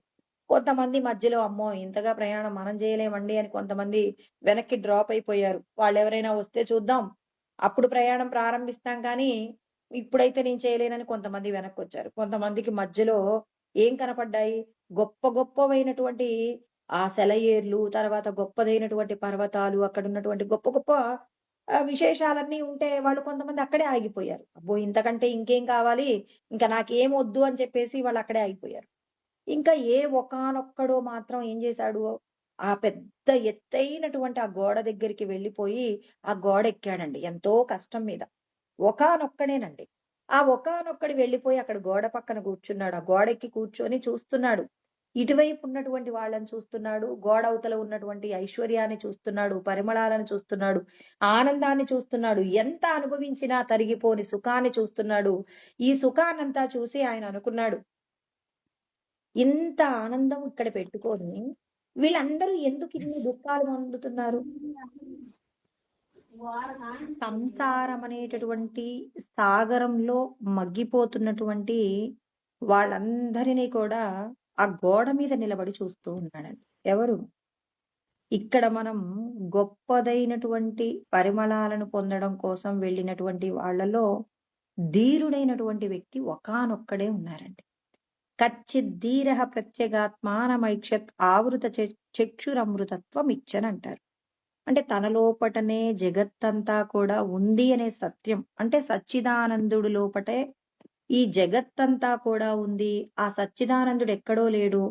తన లోపటే ఉన్నారనేటటువంటి సత్యాన్ని తెలుసుకున్న వ్యక్తి ప్రయత్నము చేత ఎంత ప్రయత్నం చేశారంటే ఇక్కడ మన ఒక ఊరి నుంచి ఒక వ్యక్తి గొప్పదైన పరిమళం పొందడం కోసం ఎంతో మంది ప్రయాణం చేస్తే ఆ ప్రయాణంలో ఎన్నో ఆటుపోటులను ఎదుర్కొంటూ ఒక్క వ్యక్తి మాత్రమే ఆ గోడ అవతలలో ఉన్నటువంటి పరిమళాన్ని చూడటానికి కావలసిన గొప్పదైన ప్రయత్నంలో విజయం పొందినటువంటి వ్యక్తి ఇప్పుడు ఆ పరిమళాలను పొందడం కోసం, అనుభూతి పొందడం కోసం ఆయన బయటికి వెళ్ళిపోడండి. అంటే ఆ గోడ అవతలకి దూకేస్తే ఆయన హాయిగా పరమానందంలో ఉండిపోవచ్చు. కానీ ఆయన ఏం చేస్తాడు? వెనక్కి చూస్తాడు. సద్గురువులు ఏం చేస్తారు? మన కోసం వెనక్కి చూస్తారనమాట. సంసారం అనేటటువంటి సాగరంలో త్రిపుటి అంటారండి. త్రిపుటి అంటే ఏంటంటే జీవ, జగత్తు, ఈశ్వర అంటారు. మరి ఈ జీవుడు, జగత్తు, ఈశ్వరుడు ఈ మూడింటి చేత సంసారంలో మగ్గిపోయేటటువంటి ఈ జీవుణ్ణి చూసిన తర్వాత అయ్యో నేనొక్కడినే ఆనందం పొందాలా? నాతో పాటు ఇక్కడ సంసారమే ఇక గొప్పది అని చెప్పేసి ఆ సంసారంలో ఉన్నటువంటి దుఃఖాలన్నింటినీ కూడా సుఖాల కోసమని అనుభవిస్తూ, భరిస్తూ వీళ్ళేం చేస్తున్నారు? అక్కడే మగ్గిపోతూ మళ్ళీ జన్మలెత్తుతూ ఉన్నారు. వీళ్ళందరికీ కూడా నేను పొందిన అనుభూతి ఏదైతే ఉందో, ఆ అనుభూతిని ఈ లోకంలో ఉన్న వాళ్ళకి చెప్పాలని ఆ గోడ మించి ఏం చేస్తాడు? మళ్ళీ నెమ్మదిగా వెళ్ళినటువంటి దారిలో వెళ్ళేటప్పుడే ఆయన ఏం చేస్తాడు? దారిని చక్కగా ఏర్పాటు చేసి వెళ్తాడు. రాళ్ళు, కంపలు ఇవన్నీ అడ్డుగా వస్తే వాటన్నిటిని తొలగించుకుంటూ దారి ఏర్పాటు చేసి మళ్ళీ మరికొంతమంది రావడానికి, పోవడానికి వీలుగా ఆయన ఏం చేస్తాడు? మార్గాన్ని సులభం చేసేసి వెనక్కొచ్చి ఇక్కడ సంసారంలో మగ్గిపోతున్న వారికి జ్ఞానబోధ చెప్తూ ఉంటారనమాట. అంటే ఇక్కడ మనమందరం ఏం చేస్తుంటామంటే ఇక్కడ ప్రమాత అయినటువంటి జీవుడు, ప్రమేయమైనటువంటి జగత్తు ప్రమేయ ఈశ్వరుణ్ణి వేడుకుంటాడు. అంటే ఏంటంటే ఇక్కడ జీవుడు ప్రమాత అంటే మనమేనండి. మనం ఏం చేస్తాం? ఈ జగత్తులో ఉన్న విషయాలన్నీ కూడా మమ్మల్ని ఇబ్బంది పెడుతున్నాయి అని చెప్పేసి ప్రమేయ జగత్తు ఇబ్బంది పెడుతుందని ప్రమేయ ఈశ్వరుడికి మనం మొరపెట్టుకుంటాం. అంటే భగవంతుని ప్రార్థిస్తామనమాట. స్వామి మాకు చాలా కష్టం ఉందండి. ఈ లోకంలో పలానా చాలా విషయాలు మమ్మల్ని దుఃఖపెడుతూ ఉన్నాయి. సంపదలు లేక దుఃఖపడుతూ ఉన్నాం. లేకపోతే మాకంటే సంపదలు అధికంగా ఉన్న వారిని చూసి మేము మరి కోరికలను కోరుకుంటున్నాం. మాకంటే అధికుల్ని చూసి మేము అసూయ పడుతున్నాం. మేము పొందలేని వస్తువులను పొందలేకపోతే కోపం కూడా వస్తుంది. ఇలా మేము కామ, క్రోధ, లోభ, మోహ, మద, మాత్సర్యాలతో బాధపడుతూ ఉన్నాం. మమ్మల్ని రక్షించండి అని చెప్పేసి ప్రమేయ ఈశ్వరుని ప్రార్థిస్తామనమాట. అలా ప్రార్థించటంలో ఇక్కడ మనకు రమణ మహర్షి సద్దర్శనంలో మరి ఆయన 44 శ్లోకాలలో చెప్పుకున్నటువంటి విషయాల్లో రెండవ శ్లోకం గురించి మాట్లాడుకుంటున్నామండి. అక్కడ ఏం చెప్పారు అంటే మృత్యుంజయః మృత్యుభియాశ్రితానాం అంటే ఈ మాట గురించి నిన్న కూడా మనం మాట్లాడుకున్నాం. మృత్యుంజయ అంటే పరమేశ్వరుని ఏమని వేడుకుంటున్నాం? మృత్యు భయంలో నుంచి నన్ను రక్షించండి అని ఆయన వేడుకుంటున్నామండి. మృత్యువును జయించడము అంటే నువ్వు ఇక ఈ శరీరాలు పొందనవసరము లేకుండా పరమాత్మలో లయం కావడానికి కావలసినటువంటి మరి ఏదైతే అవసరమైతే ఉందో, ఏదైతే సాధన ఉందో ఆ సాధన మనతో చేపిచ్చి మనల్ని భగవంతుడిలో ఐక్యం చేసుకోమని ఇక్కడ మనం ఏం చేస్తున్నామంటే పరమేశ్వరుని వేడుకుంటున్నామన్నమాట. మృత్యుంజయ మృత్యువు నుంచి అంటే మృత్యువును జయించడానికి కావలసిన విధంగా నన్ను ఏం చేస్తారు? రక్షించండి. మృత్యు భయాశ్రితానాం అంటే మృత్యు భయంలో నుంచి నన్ను రక్షించమని ఆయన్ని శరణు వేడుకుంటుంటే ఆయన ఏం చేస్తాడు అంటే మనని రక్షణ చేస్తాడండి. అలా రక్షణ చేసినప్పుడు ఏమవుతుంది? అహమతిహి అంటే అహం అనేటటువంటిది ఏదైతే ఉందో అంటే నేను అనేటటువంటి అహంకారం ఏదైతే ఉందో ఆ అహంకారంలో నుంచి ఆయన ఏం చేస్తాడు అంటే మృత్యుముపైతి పూర్వం అంటే నువ్వు అమృత స్వరూపమైన భగవంతుడితో ఐక్యం కావటానికంటే పూర్వం నేను ఇది అనే అహంకారాన్ని పోగొడతాడండి భగవంతుడు. ఇక్కడ బాగా అర్థం చేసుకోవాలి. నేను ఇక ఈ శరీరాలు పొందకుండా అంటే ఇక్కడ నీకు ఎటువంటి జ్ఞానం ఉంది? కృష్ణ పరమాత్మ ఏమని చెప్పారు? నువ్వు ఆత్మవి అని చెప్పారు. నువ్వు ఈ దేహం కాదు అని చెప్పారు. ఆత్మవి అన్నప్పుడు నువ్వు చేసేటటువంటి సాధన ఎలా ఉండాలి? ఆత్మ సచ్చిదానంద స్వరూపాన్ని పొందడానికి నువ్వేం చేయాలి అంటే మృత్యువును దాటాలి. దేనికి మృత్యు ఉంది? ఈ శరీరాలను ఎందుకు పొందుతున్నావు? నేను నాకేదైనా ఒక వస్తువు మీద కోరిక ఉందనుకోండి. ఇప్పుడు ఆ కోరికతో నేను మరణించాను అనుకోండి, ఏమవుతుంది? పరమాత్మ ఏం చెప్పారు? యం వాపి స్మరణ్ భావం త్యజత్యంతే కలేవరం తం తమేవైతి కౌంతేయ సదా తద్భావ భావిత అంటారు 8వ అధ్యాయంలో 6వ శ్లోకం. నువ్వు మరణించేటప్పుడు దేనిని స్మరణ చేసుకుంటూ వెళ్ళిపోతే దానికి సంబంధించిన జన్మను పొందుతావు. అంటే జీవుడికి మరొక జన్మ ఉందని చెప్తున్నాడా లేదా? అలా చెప్తే మనం ఏం చేస్తున్నాం? ఇక మనసు యందు ఏ ఆలోచన ఉంటే భగవంతుణ్ణి చేరుకుంటామంటే మనం ఏం చేయాలి? భగవన్నామ స్మరణ చేసుకుంటూ మనం ఏం చేయాలి? ఈ దేహాన్ని విడిచిపెట్టామనుకోండి, అంతకాలే చ మామేవ స్మరణ్ముక్త్వా కలేవరం ప్రయాతి సమద్భావం యాతి నాస్త్యత్ర సంశయ. అంటే ఎవరైతే నన్ను స్మరణ చేసుకుంటూ వెళ్ళిపోతారో వాళ్ళు నన్ను పొందుతారని పరమేశ్వరుడు మనకు చెప్పారు. అంటే భగవంతుని యొక్క నామస్మరణ చెయ్యాలి అంటే ఇక్కడ మనకి ఏముండాలి? మృత్యువును జయించాలి. ఈ శరీరాలన్నింటికీ మృత్యు ఉంటుంది కాబట్టి కృష్ణ పరమాత్మ ఏమన్నారు? జన్మ మృత్యు జరా వ్యాధి దుఃఖ దోషానుదర్శనం అంటారు 13వ అధ్యాయంలో 9వ శ్లోకంలో చెప్తారన్నమాట. అంటే నువ్వు ఈ శరీరాన్ని పొందకూడదని, ఆ శరీరంలో ఉన్నటువంటి ఏమేమి ఉంటాయట అక్కడ జన్మ మృత్యు జరా వ్యాధి అంటే వృద్ధాప్యం ఉంటుంది, తర్వాత రోగాలుంటాయి, తర్వాత దీనికి మరణం ఉంటుంది, పుట్టుక యందు దోషాలుంటాయి, కష్టాలుంటాయి. వీటన్నింటి నుంచి బయటపడమేమని మనం ఎవరిని వేడుకుంటాం? మృత్యుంజయుడైనటువంటి పరమేశ్వరుని వేడుకుంటామండి. ఆ పరమేశ్వరుని మనం వేడుకుంటాం కాబట్టి ఇక్కడ కృష్ణ పరమాత్మ చెప్పబడిన సత్యాలన్నీ కూడా సద్దర్శనంలో బ్రహ్మానుభూతిని పొందినటువంటి రమణులు ఎంత సులభంగా మనకు విషయాన్ని అర్థం చేయించారంటే 700 శ్లోకాల అధ్యయనం చేయలేని వాళ్లకు రమణులు ఏం చేశారు? 44 శ్లోకాలలోనే నీ మీద ఉన్న మాయనంతా పోగొట్టి నిన్ను జీవన్ముక్తుడిని చేసే విధంగా మనకి ఏం చేశారు? జ్ఞానాన్ని ఉపదేశం చేశారన్నమాట.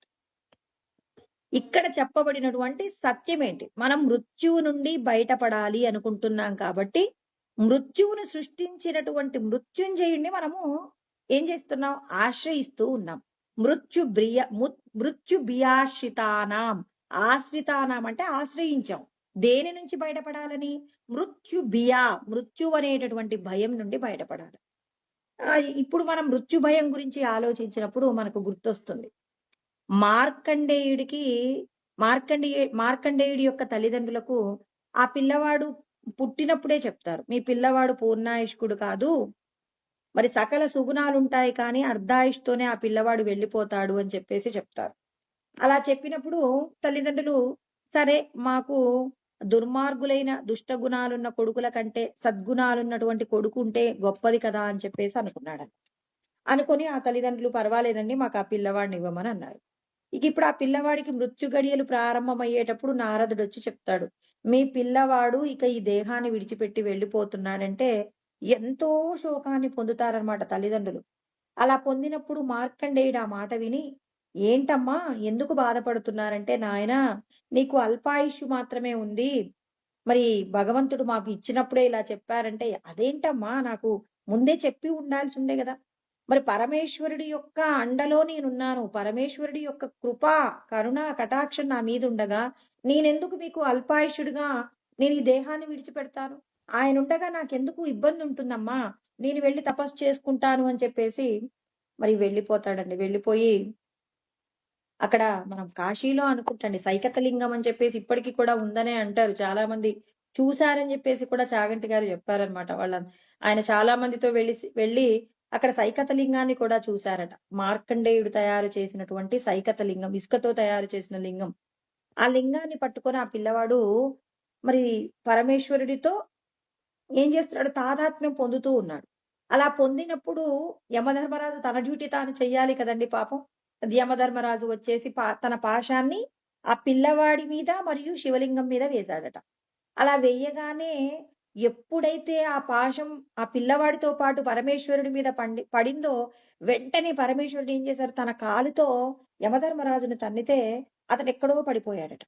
అంటే మృత్యువుని జయించడం అంటే ఏంటి? పరమేశ్వరుడి. ఇక్కడ ప్రతిదీ కూడా అండి, మనం పురాణాలన్నింటినీ అధ్యయనం చేస్తున్నాము అంటే పురాణాలలో మనము సాధించవలసిన గొప్పదైన సత్యం అందులో ఉంటుంది.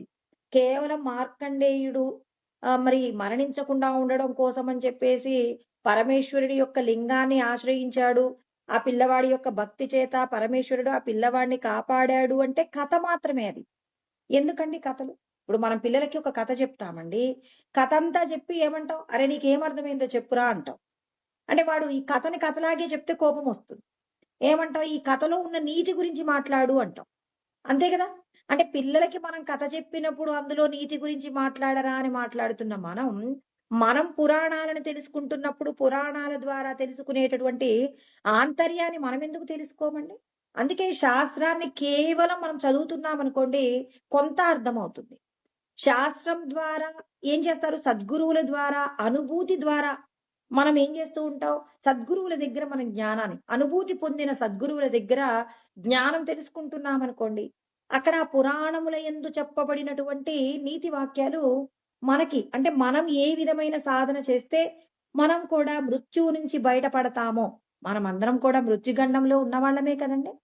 అక్కడ ఆ పిల్లవాడు అల్పాయుష్కుడుగా ఉన్నాడు అంటే అతడు ఏమవుతున్నాడు? ఆ శరీరాన్ని విడిచిపెడుతున్నారు. మనము మళ్ళీ శరీరాలు పొందకుండా ఇక మనం ఎక్కడి నుంచి పుట్టామో అక్కడికి ప్రవేశించడానికి పరమేశ్వరుడి పాదాలు పట్టుకోమని చెప్పడమే మార్కండేయ పురాణంలో ఉన్నటువంటి ఆంతర్యము. మార్కండేయ పురాణాన్ని మనం ఎలా చేయాలి? ఎలా అర్థం చేసుకోవాలి? ఇక్కడ మార్కండేయుడు ఎవరు? మనమందరం మార్కండేయులమేనండి. దేని నుంచి బయటపడాలి?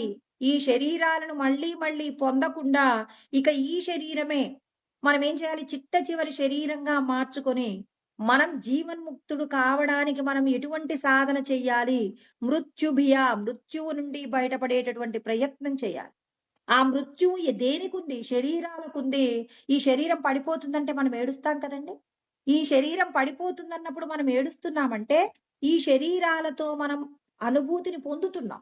ఈ శరీరము నేను కాదు, ఈ శరీరము యందు బంధించబడి ఉన్నటువంటి స్వస్వరూపమైన ఆత్మయే నేను అని తెలుసుకున్న మనం మృత్యువు నుంచి బయటపడడానికి మనం ఎవరి పాదాలు పట్టుకోవాలి?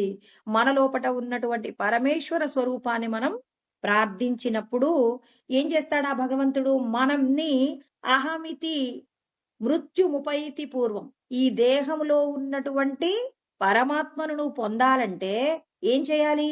అహంకారం అనేటటువంటి దాని నుండి బయటపడాలి. అహం అంటే ఎవరు? అహం అంటే నేనండి. అహం బ్రహ్మాస్మి అంటారు, తత్వమసి అంటారు. ఇవన్నీ ఉపదేశ వాక్యాలు, 4 మహావాక్యాలు అంటారు. ప్రజ్ఞానం బ్రహ్మ, అయమాత్మ బ్రహ్మ అని చెప్పేసి 4 ఉపదేశ వాక్యాల గురించి మాట్లాడుకుంటారు.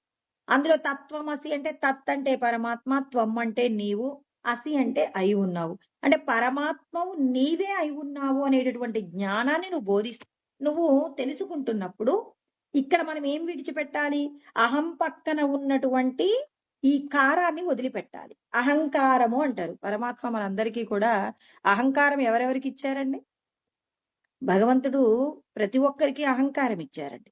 భూమిరాపోనలో వాయు కమ్మనో బుద్ధిరేవచ అహంకార ఇతీయమ్మే భిన్న ప్రకృతి రష్టద అని 7వ అధ్యాయంలో కృష్ణ పరమాత్మ 4వ శ్లోకంలో చెప్పారు. అంటే అహంకారం అందరికీ ఉందండి. ఇప్పుడు మనం చూడబోతే కుక్కకి కూడా అహంకారం ఉంటుందండి. కుక్క కాలు తొక్కామనుకోండి దాని కోపం వస్తుంది. కోపం వస్తే వెంటనే అది ఏం చేస్తుంది? కరిచేస్తుంది. అంటే సృష్టిలో ప్రతి ప్రాణికి కూడా అహంకారం ఉంటుంది. మరి ఈ అహంకారాన్ని పోగొట్టుకోగలిగినటువంటి బుద్ధి చైతన్యం ఎవరికుంది? నేను చేసేది తప్పు, నన్నెవరైనా రాయితో కొట్టారు, తిరిగి రాయితో కొట్టాలి. కుక్కకి ప్రమాదం జరిగినప్పుడు అది ఎదురు తిరుగుతుంది. మనకి కూడా ప్రమాదం జరిగినప్పుడు మనం కూడా ఒక పశువులాగా ఎదురు తిరిగామనుకోండి, మనకి ఆ కుక్కకి ఏం తేడా ఉంది? ఈ తేడా లేదు. మనల్ని ఎవరైనా తిడితే గుర్తు పెట్టుకుంటున్నాం, మనల్ని ఎవరైనా మోసం చేస్తే గుర్తు పెట్టుకుంటున్నాం. మరి ఒక పశువు కూడా గుర్తు పెట్టుకుంటుంది. మరి మనం కూడా గుర్తు పెట్టుకుంటున్నాం. మరి మనకు పశువుకి ఏమైనా తేడా ఉందా? మనము చేసిన కర్మల ఫలితమే ఇవాళ మనం అనుభవిస్తున్నామని చెప్పేసి అప్పటికప్పుడు వచ్చిన కోపాన్ని మనం ప్రదర్శించినప్పటికీ కూడా జ్ఞానము చేత మనం ఏం చేయాలి? ఆ కోపాన్ని మనల్ని మనం కంట్రోల్ చేసుకోగలిగి మనం ఓర్చుకున్నప్పుడు కదండి బుద్ధి చైతన్యంతో జీవించి నువ్వు ఎక్కడి నుంచి పుట్టావో అక్కడికి వెళ్ళడానికి కావలసిన స్థితి మనకి కలుగుతుంది. అంటే ఇక్కడ నువ్వేం పోగొట్టుకోవాలి? ఇది నేను అనేటటువంటి కారాన్ని పోగొట్టుకోవాలి. ఏ కారము? అహంకారము. అహంకర్త ఇది అహంకార. నేను ఇది అనేటటువంటి భావన ఏదైతే ఉందో ఆ భావన చేత మనం ఏం చేస్తున్నామంటే మనమందరము కూడా ఈ దేహ బంధాలలో మనం చిక్కుకుంటూ ఉన్నాం. ఈ చిక్కుకున్నటువంటి బంధాల నుంచి బయటపడాలి అంటే పరమేశ్వరుని ఆశ్రయించాలి. పరమేశ్వరుని ఆశ్రయించినప్పుడు ఏం జరుగుతుందంటే ఇక్కడ మనకి ఎవరు రమణ మహర్షి చెప్తున్నారు, మీరందరూ కూడా అంటే ఇప్పుడు మనం అందరం ఏం చేస్తున్నాం? ఈ దేహానికి సంబంధించి ఏదైనా కష్టం వస్తే భగవంతుణ్ణి వేడుకుంటున్నామండి. ఏమని వేడుకుంటాం? స్వామి నాకు ఈ దుఃఖం వచ్చిందండి, ఈ దుఃఖంలో నుంచి నన్ను బయటపడవేయండి అని చెప్పేసి మనం ప్రార్థిస్తున్నాం. అంటే మనకు కష్టం వచ్చినప్పుడు ఇలా కష్టం వచ్చిన వాళ్ళ గురించి కృష్ణ పరమాత్మ నలుగురు గురించి మాట్లాడతారండి. ఆర్తో జిజ్ఞాసురర్ధార్థి జ్ఞానీచ భరతర్షభ అంటారు. అంటే చతుర్విధ భజంతే మాం జనా సుకృతినోర్జున అంటారు. అంటే 4 విధాలుగా భగవంతుని మనం ఆశ్రయిస్తామండి. ఆపదొచ్చినప్పుడు కాపాడండి స్వామి అంటాం. భగవంతుడితో బేరసారాలు పెట్టుకుంటాం. భగవంతుడి గురించి తెలుసుకునే ప్రయత్నం అంటే ఆర్తుడు అంటే గజేంద్రుడు గురించి మాట్లాడతారు. అర్ధార్థి అంటే మనకి ఏదైనా కష్టం వస్తే స్వామి ఇదిగో నాకు ఉద్యోగం వస్తే ఒక 10% మీకు బ్యాంక్ లో వేసేస్తానండి. బ్యాంక్ అంటే హుండీ అండి. భగవంతుడు హుండీలో వేసేస్తామండి అని భగవంతుడితో బేరసారాలు. ఇంకొకటి జిజ్ఞాసు ఉంటాడు. ఈ అన్ని రకాల గ్రంథాలు అధ్యయనం చేస్తుంటాడు. రాముడు గొప్పవాడా, కృష్ణుడు గొప్పవాడా, ఇలా వెతుకుతూ ఉంటాడు అమ్మవారు గొప్పదా అని చెప్పేసి. కానీ అన్నింటినీ ఒక దగ్గర జోడించి చూసే ప్రయత్నంలో అతడు దగ్గరికి రాలేడు. అందుకే అతడు జిజ్ఞాసు అయ్యాడు. ఇక చివరికి జ్ఞాని ఉన్నాడు. కృష్ణ పరమాత్మ ఏమంటారంటే జ్ఞానీత్వాత్మైవ మేమతం. జ్ఞాని నేను ఒకటే, మేమిద్దరం వేరు వేరు కాదు. ఆచరణతో కూడిన జ్ఞాని అండి. బాగా అర్థం చేసుకోవాలి. మళ్ళీ నాకు శాస్త్రాలన్నీ వచ్చాయి కాబట్టి నేను జ్ఞానిని కాబట్టి నేను భగవంతుణ్ణి ఒకటే అని అనుకుంటే మళ్ళీ నేను ఇప్పటి వరకు చెప్పిందంతా వృధా అవుతుంది. జ్ఞాని, ఇక్కడ కృష్ణ పరమాత్మ అదే చెప్తున్నారు కదండి. ఏమంటున్నారు ఇక్కడ? కేవలం జ్ఞానం ఉంటే సరిపోదు, సాధన ఉండాలి. కేవలం సేవ ఉంటే సరిపోదు, జ్ఞానం ఉండాలి. ఇక్కడ కూడా పరమాత్మ ఏమంటున్నారు? నన్ను ఆశ్రయించి సమస్తమునందు ఈశ్వరుణ్ణి దర్శనం చేయగలిగిన గొప్ప స్థితి జ్ఞానిదండి. కాబట్టి ఆ జ్ఞాని నేను అంటారు 7వ అధ్యాయంలో. ఇక్కడ 16, 17, 18 శ్లోకాలలో వీళ్ళ గురించి చెప్పారు. ఇప్పుడు ఈ ముగ్గురు గురించి మాట్లాడుకుందాం. మనమందరం ఏం చేస్తున్నాం? మనం ఇందులో ఏదో ఒక కోవకు చెందుతాం. ఒక్కొక్కసారి ఒక్కొక్క సందర్భంలో భగవంతుడి గురించి ఇలా ఆ కష్టం వచ్చినప్పుడు భగవంతుడా రక్షించండి అంటాం. అప్పుడు మనమే ఆర్తుడం అవుతున్నాం. మనమే భగవంతుడి గురించి తెలుసుకుంటున్నప్పుడు రాముడి గురించి విన్నాం, అమ్మవారి గురించి విన్నాం, శివుడి గురించి విన్నాం. అసలు వీళ్ళలో ఎవరు గొప్పవాళ్ళని మనమే ఆలోచిస్తున్నాం. అంటే ప్రతి ఒక్కరూ ఇలా ఉంటారండి. తర్వాత అర్ధార్థి, భగవంతుడితో ఏమంటాం? మా పిల్లవాడికి జాబ్ ఇప్పించండి స్వామి, మీకెంతో కొంత సమర్పించుకుంటామని అర్ధార్థి.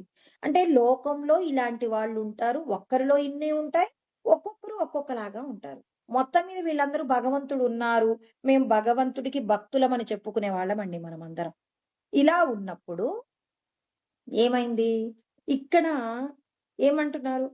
నువ్వు భక్తుడుగా ఉన్నంత కాలం ద్వైతంలో ఉండిపోతావు. రమణ మహర్షి చెప్తున్నారు, నీవెవరో తెలుసుకో అంటారు. అంతే కదండి. ఎప్పుడైనా రమణులు ఏమంటారు? నీవెవరు? ఈ దేహాన్ని నేను అని ఎప్పుడూ అనలేదు. ఈ దేహంలో ఉన్నటువంటి సచ్చిదానందమే నేను అన్నాడు. అంటే మనందరికీ కూడా జ్ఞానం చెప్తారు. మీరెవరో తెలుసుకోండి అంటారు.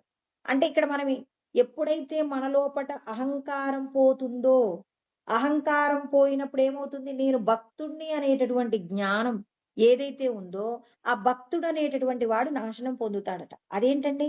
భగవంతుడికి భక్తుడిగా ఉండాలని కోరుకుంటాం గాని, భగవంతుడు భక్తుడిని ఎందుకు నాశనం చేస్తాడు అంటే నాశనం చేస్తాడు. ఇప్పుడు నేనెవరు?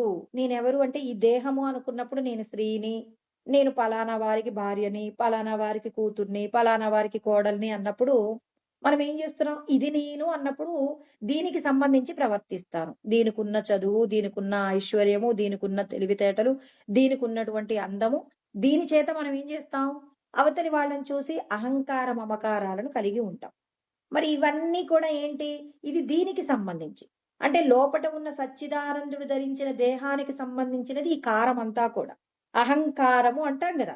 I am a man, I am a woman, I am a devotee. అంటే ఐ అనేది ఏంటి? చిత్, జ్ఞానం అండి. జ్ఞాన స్వరూపం మనం అందరము కూడా.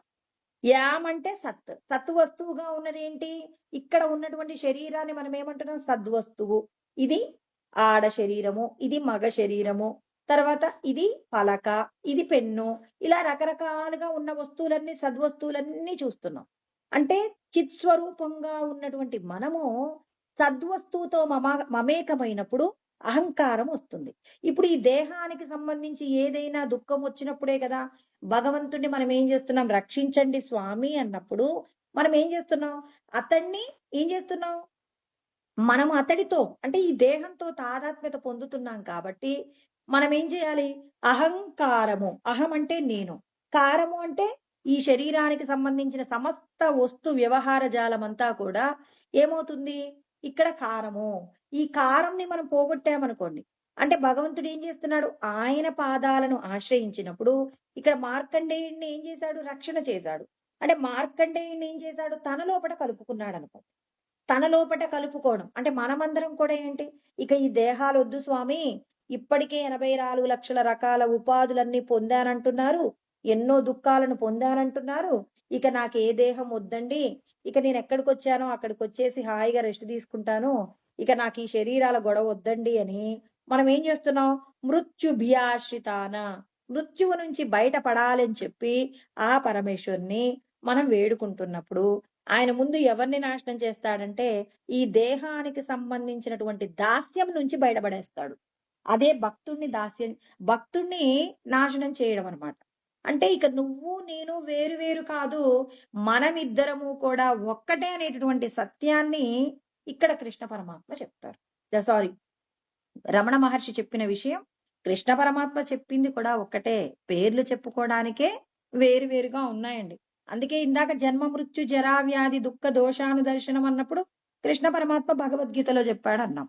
ఇప్పుడు చాలా మంది ఏం చేస్తారంటే, సరే ఈ శరీరం ఎలాగో ఏదో ఒక రోజున చనిపోతుంది కాబట్టి, ఆ యజ్ఞాలు, జపాలు, తపాలు చేసుకుందాం. అప్పుడు హాయిగా మరి పైన లోకాలున్నాయంట గదా! పైన చాలా గొప్ప గొప్ప లోకాలున్నాయట. భూలోకం, భువర్లోకం, సువర్లోకం, మహర్లోకం, తపోలోకం, జనలోకం, సత్యలోకం అని రకరకాలైనటువంటి గొప్ప గొప్ప లోకాలున్నాయట.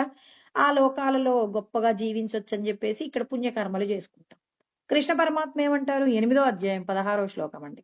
ఆ బ్రహ్మ భువనాల్లోకాః పునరావర్తినోర్జున మాముపేత్యతు కౌంతేయ పునర్జన్మ న విద్యతే అంటారు. అంటే ఎన్ని లోకాలకు వెళ్ళినా మళ్ళీ పునర్జన్మ అనేది ఉంటుందయ్యా. నన్ను పొందితే మాత్రమే మాముపేత్యతు కౌంతేయ పునర్జన్మ న విద్యతే. నన్ను పొందితే మాత్రమే పునర్జన్మ లేకుండా పోతుంది.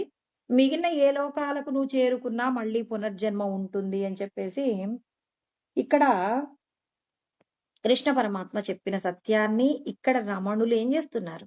మనందరికీ అర్థం చేయిస్తున్నారనమాట. అంటే ఏ లోకాలను పొందినా మళ్ళీ ఏమవుతుంది? మళ్ళీ పుట్టుక ఉంటుంది.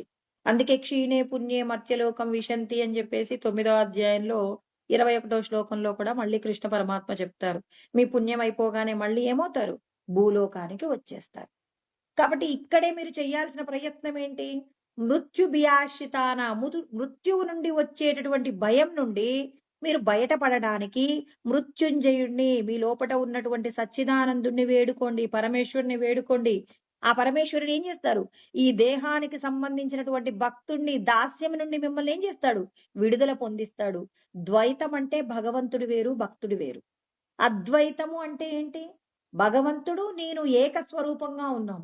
అహం బ్రహ్మాస్మి, అహంకారం పోయి ఏమవుతుంది? అహం బ్రహ్మాస్మి, నేను బ్రహ్మమే అయి ఉన్నాననేటటువంటి జ్ఞానాన్ని మనం పొందుతాం.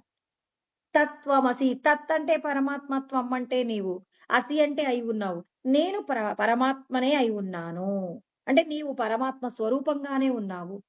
ప్రజ్ఞానం బ్రహ్మ, ప్రకృష్టమైన బ్రహ్మమే జ్ఞానము అంటే ఏంటి?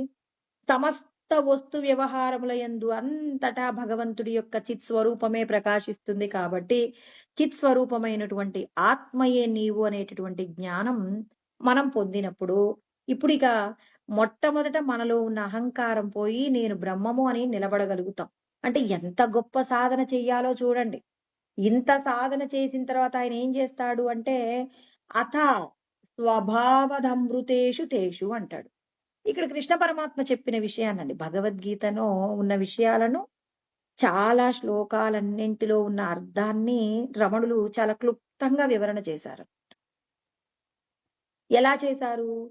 స్వభావము అంటే ఏమై ఉంటుంది? కృష్ణ పరమాత్మ 8వ అధ్యాయంలో 3వ శ్లోకంలో 2వ పాదంలో చెప్తారనమాట.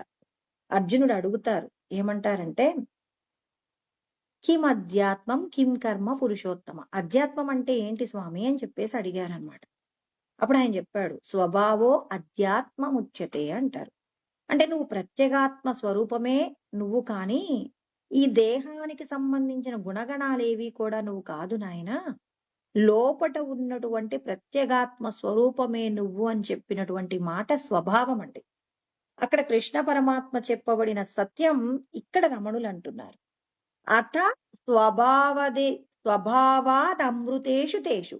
అంటే ఇక్కడ నీవు అమృత స్వరూపమే అని నీ లోపట ఉన్న సచ్చిదానందుడితో రమించడానికి కావలసిన స్థితిని ఇక్కడ నువ్వు ఎప్పుడు పొందుతావు?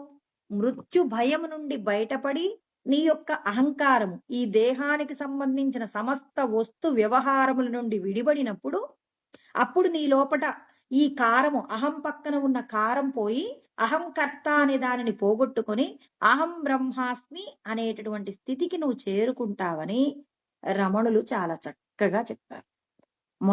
మొదటి శ్లోకంలో ఏం చెప్పారు? భగవంతుడు మీ లోపటే ఉన్నారనే సత్యం చెప్పారు. హృదాఖ్య అంటే నీ హృదయమునందే ఉన్నారనే మాట చెప్పి ఆ హృదయంలో ఉన్నటువంటి బ్రహ్మమును పొందాలంటే నువ్వేం చేయాలి? భగవంతుడి యొక్క పాదాలను పట్టుకొని మృత్యు భయం నుండి నన్ను బయటపడవేయండి అని మనం ఆ పరమాత్మను శరణు వేడినప్పుడు ఆయన ఏం చేస్తాడు?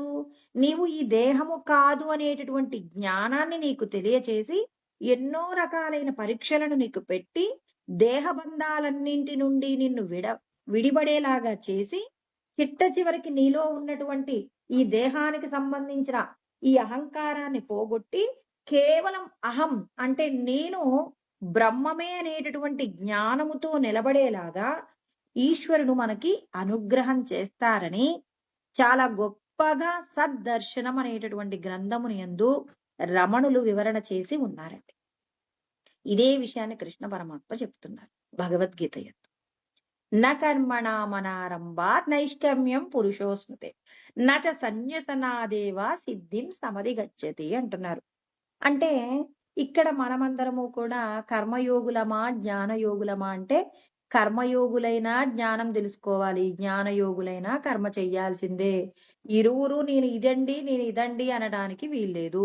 మొట్టమొదట కర్మ చేసి అంటే సత్కర్మ చేసి ఎన్నో రకాలైనటువంటి పుణ్యకర్మలు చేసి పాపాలను పోగొట్టుకొని వాళ్ళు ఏం చేయాల్సి ఉంటుంది అనంటే మనస్సులో ఉన్నటువంటి ఏవైతే దుష్టమైనటువంటి ఆలోచనలు ఉన్నాయో వాటన్నింటిని, ఇప్పుడు వస్త్రానికి మురికిగా ఉందండి, దానికి మనం ఆ మురికి పోగొట్టడానికి ఏం చేస్తాం? ఇప్పుడు మనం ఒక సబ్బు వాడతాం, ఏదో సబ్బో సర్ఫో వాడి ఆ మురికినంతా పోగొట్టినట్టు ఈశ్వరుడి యొక్క జ్ఞానాన్ని తెలుసుకుంటూ మనసుకు పట్టినటువంటి మాలిన్యాన్నంతా కూడా ఏం చేయాలి? సాధనల రూపంలో కడగాలి. అలా కడిగినప్పుడు మాత్రమే నిష్క్రియాత్మకమైనటువంటి స్థితిని పొందుతామంటారు. మరి అలాంటి నిష్క్రియాత్మకమైన స్థితిని పొందాలి అంటే ఇక్కడ ఇక్కడ శ్రీరామచంద్రుడికి కలిగినటువంటి వైరాగ్యం గురించి కూడా మాట్లాడుకోవాలి. ఎలాగండి? జ్ఞానం అంటే ఏదై ఉంది అంటే భక్తి జ్ఞాన వైరాగ్యములు ఉన్నప్పుడే నువ్వు మృత్యువులో నుంచి బయటపడతావు అంటున్నారు. మరి ఇక్కడ వైరాగ్యం ఎలా ఉండాలి అంటే ప్రతి శరీరంలో ఉన్నటువంటి త్వగ్ మాంస రక్తాంబుజల పృథగ్వేతు విలోచనం అంటారు. అంటే మీ యొక్క నేత్రములను బాగా పరిశీలన చెయ్యమని చెప్తున్నారు. నేత్రముల ద్వారా మీరు ఒక్కొక్క విషయాన్ని కూడా బాగా పరిశీలన చెయ్యండి. జంతు శరీరాలయందు మానవ శరీరాలు స్త్రీలు పురుషులు అని పిలువబడుతూ ఒక్కొక్కరు మోహమునందు పడిపోతున్నారు కదా. ఒక్కొక్క శరీరంలో ఉన్నటువంటి విషయాన్ని మీరు పరిశీలన చేయండి. అలా పరిశీలన చేసినప్పుడు త్వక్ అంటే చర్మము, రక్తము, మాంసము, అంబుజల అంటే మనకు అన్నిటి నుంచి కారేటటువంటి నీళ్లు, వీటన్నింటినీ కూడా మీ నేత్రముల చేత ఒక్కొక్క దానిని కూడా పరిశీలన చేస్తే సమాలోకయ రమ్యం చేత్కిం ముదా పరిముహ్యసి అంటున్నారు. ఇందులో మీకు ఏదైనా ఒక రమ్యమైన విషయం కనపడిందేమో చూడండి. అబ్బో రక్తం ఇంత బాగుంది అని అంటారా? కంటి నుంచి కారేటటువంటి నీళ్లలో ఇంత శ్రేష్టత ఉందని అంటారా? లేకపోతే మాంసము యందు ఏమైనా మీకేదైనా ఒక రమ్యమైనటువంటి గొప్పదైనటువంటి వస్తువు కనపడుతుందా? ఈ చర్మమునందు మీకేదైనా గొప్పదైనటువంటి వస్తువు కనపడుతుందా? అంటే ఒక పశువులో ఉన్న విషయాలు ఇవే, మనిషిలో ఉన్న విషయాలు కూడా ఇవే. మరి వీటిని ఎందుకు మీరు వేరువేరుగా చూసి వీటికి వేసినటువంటి అందమైనటువంటి వస్త్రాలు, తర్వాత దీనికి వేసేటటువంటి తైలములతో కూడినటువంటి ఏదైతే రకరకాల చందన లేపనములతో మనం ఈ శరీరాలన్నింటినీ కూడా అలంకరిస్తూ ఉన్నాం కదా. మరి ఈ పరిమళాలకు సంబంధించిన విషయాలన్నీ కూడా పై పూతలే కాని లోపట ఉన్నదంతా కూడా రక్తము, మాంసము, ఎముకలు ఇవే కదా. వీటన్నింటినీ కూడా బాగా పరిశీలన చెయ్యండి. ఆ పరిశీలన చేసినప్పుడు మనకు అర్థమవుతుంది ఇవి ఏమవుతుంది. ఇక్కడ మనం ఈ శరీరాలకు సంబంధించి అనుభవించేటటువంటి సుఖాలన్నీ కూడా ఎలాంటివి అనంటే, ఇక్కడ మనం వేటికి అనంటే ఇప్పుడు మనం తుమ్మెదలు ఉంటాయి, తుమ్మెదల యొక్క రెక్కలు ఎంతగా పల్చగా పట్టుకుంటే ఊడిపోతాయండి. మరి తుమ్మెదల రెక్కల వంటి ఉన్నటువంటి భోగముల కోసం అని చెప్పి పరమాత్మ యొక్క సౌధమును అంటే పరమ సౌధమును పొందడానికి ఆనుకూల్యమైనటువంటి మానవ దేహాన్ని పొంది కూడా మీరెందుకు శరీరాలను వృధా చేసుకుంటున్నారు? తుచ్చమైనటువంటి కొద్ది రోజుల పాటు తుమ్మెదల వంటి రెక్కలతో కూడినటువంటి అంటే తుమ్మెదల రెక్కల వంటి భోగములు ఏవైతే ఉన్నాయో ఆ భోగముల పట్ల మీరెందుకు ఆసక్తి పొందుతున్నారు? ఈ శరీరాలకి ఏముంది? జన్మ మృత్యు జరా వ్యాధి అంటే దీనికి మృత్యువు ఉంది, తర్వాత ఏముంది? వ్యాధులు కలుగుతూ ఉన్నాయి. మరి ఎన్నో రకాలు చూడండి. ఇప్పుడు మన హాస్పిటల్‌కి వెళ్తే అందరికీ అర్థమవుతుంది. ఎంతో గొప్పగా ఒక ఫంక్షన్‌కి వెళ్ళామనుకోండి, ఎంత గొప్పగానో అలంకరించుకున్న వాళ్ళు కనపడతారు. మనం అదే హాస్పిటల్‌కి వెళ్ళామనుకోండి, అక్కడ హాస్పిటల్‌లో చూస్తే వేలాడుతున్నటువంటి మొఖాలు. ఏ విధమైనటువంటి అలంకరణలు లేకుండా, ఆ వ్యాధికి సంబంధించినటువంటి ఇబ్బంది పడుతూ, ఒకరోజు ఫంక్షన్‌లో చూసి ఇంత గొప్పగా ఉన్నారనుకున్న వాళ్ళని హాస్పిటల్‌లో చూసామనుకోండి, అయ్యో! వీళ్ళేనా ఇంత అందంగా కనిపించారు, ఇలా ఇంత వికారంగా కనపడుతున్నారేందని చెప్పేసి మనం ఆశ్చర్యపోతాం. అందుకే పిల్లలకు గూడా ఎప్పుడైనా మనం ఏం చేయాలంటే, హాస్పిటల్ వ్యాధిగ్రస్తుల దగ్గరికి వెళ్లి తీసుకెళ్ళి చూయిస్తూ ఉండాలి. అంటే ఒక వ్యాధి రాకపూర్వం ఎలా ఉంటారు? ఒక వ్యక్తి అండి బాగా సంపదలు, అహంకారంతో ఉంటాడు. అతనికి ఏదైనా ప్రమాదం జరగగానే పులిలా ఉన్న వ్యక్తి పిల్లిలాగా మారిపోతాడు. ఈ శరీరానికి సంబంధించినటువంటి ఆరోగ్యము, ఐశ్వర్యం ఉన్నంత సేపు అతడు గంభీరంగా ఉంటాడు. ఎప్పుడైతే వీటిలో ఐశ్వర్యం పోయినా, ఆరోగ్యం పోయినా ఎలా మారిపోతాడు అంటే పిల్లిలాగా మారిపోతాడు. అంటే మనకి అంటే భగవంతుడు చెప్తున్నాడు. అసలు ఇవన్నీ ఈ శరీరానికి సంబంధించి ఉండేవే కదా! మరి ఉండేటటువంటి విషయాలు ఏమున్నాయి? దీనికి మృత్యు ఉంది. మృత్యువు ఎంతో గొప్ప గొప్పగా అలంకరించబడినటువంటి శరీరాలు మరణాన్ని పొందిన తర్వాత నక్కల చేత, గద్దల చేత శరీరాలను డొర్లిస్తూ అయి పొడుచుకు తింటూ ఉంటాయి. మరి ఆ శరీరాలను చూసేనా మీరు మోహాన్ని పొందుతున్నారు? అంటే శ్రీరామచంద్రుడు చూడండి. ఈ దేహంతో మీరు అనుభవించే ఏ విషయంలో కూడా స్వర్గతుల్యమైనటువంటి వస్తువు ఏది కూడా లేదు. విచారణ చెయ్యకపోవడం వల్ల అబ్బా! ఎంత గొప్పగా ఉంది అని చెప్పేసి ఆ వస్తువును పొందడం కోసం తాపత్రయపడుతూ పాపపు కర్మలు కూడా చేస్తూ ఎన్నో రకాలైనటువంటి నీచమైన యోనులలోకి వెళ్ళిపోతున్నారు. ఇదంతా కూడా ఎందుకు జరుగుతుంది? ఈ శరీరాలకు సంబంధించిన విచారణ లేకపోవడమే కదా! నేను ఈ భోగములన్నీ విడిచిపెట్టి పరమ పదమును పొందడం కోసం అని చెప్పేసి నేను ఎటువంటి సాధన చెయ్యాలో తెలుసుకొని పరమాత్మ సౌధమును పొందడానికి నేను ప్రయత్నం చేస్తాను. దానికోసమే ఈ దేహాన్ని వాడతానని చెప్పేసి శ్రీరామచంద్రుడు తనకు కలిగిన వైరాగ్యాన్ని మన అందరికీ కూడా తెలియచేస్తూ ఉన్నారండి. అంటే మనమందరం కూడా ఎందుకు వ్యామోహం పొందుతున్నాం? ఎందుకు ఇలా జన్మ కర్మలను పొందుతూ ఉన్నాం? ఇవాళ గొప్పగా పుట్టినటువంటి బ్రాహ్మణోత్తములు కూడా చెయ్యకూడనటువంటి కర్మలు మాంసము, మద్యము లాంటి విషయాల యందు లోభత్వము చేత ఏం చేస్తున్నారు? పొందినటువంటి శ్రేష్టమైన జన్మను కూడా నీచమైన ఉపాధులలోకి వెళ్ళిపోవడానికి కావలసిన స్థితిలోకి ఎందుకు దిగజార్చుకుంటున్నారంటే, అప్పటికప్పుడు క్షణకాలం, క్షణభంగురమైనటువంటి సుఖాలను పొందడం కోసమని వాళ్ళేం చేస్తున్నారు? అప్పటికప్పుడు ఇంద్రియాల ద్వారా అనుభవించే భోగముల కోసం అని చెప్పేసి ప్రయత్నం చేస్తున్నారు. కానీ కాస్త ఆలోచించి విచారణ చెయ్యండి. విచారణ చేసినప్పుడు ఆ విచారణలో దీని ద్వారా నేను పొందే సౌఖ్యము ఏదీ లేదు అని తెలిసినప్పుడు మాంసము ఏమంటారు? మాంసపు ముద్దలతో కూడినటువంటి ఈ శరీరానికి సంబంధించిన సౌష్ఠవాన్ని చూసి ఎవరు కూడా వ్యామోహాన్ని పొందకండి. దీని నుంచి మీరు బయటపడండి. బయటపడి ఈ శరీరంతో మీరు సాధించవలసినటువంటి గొప్పదైనటువంటి శ్రేష్టమైనటువంటి పరమాత్మ సౌధం ఒకటుంది, పరమానందం ఒకటుంది, బ్రహ్మానందం ఒకటుంది. ఆ బ్రహ్మానందాన్ని పొందడానికి ప్రయత్నం చెయ్యమని శ్రీరామచంద్రుడు చెప్తున్నారు. ఎన్ని విషయాలు చెప్పారండి. మనం చేసేటటువంటి అలంకరణల గురించి మాట్లాడారు. మనం ఉండేటటువంటి ఏవైతే గృహాదులున్నాయో వాటి గురించి మాట్లాడారు.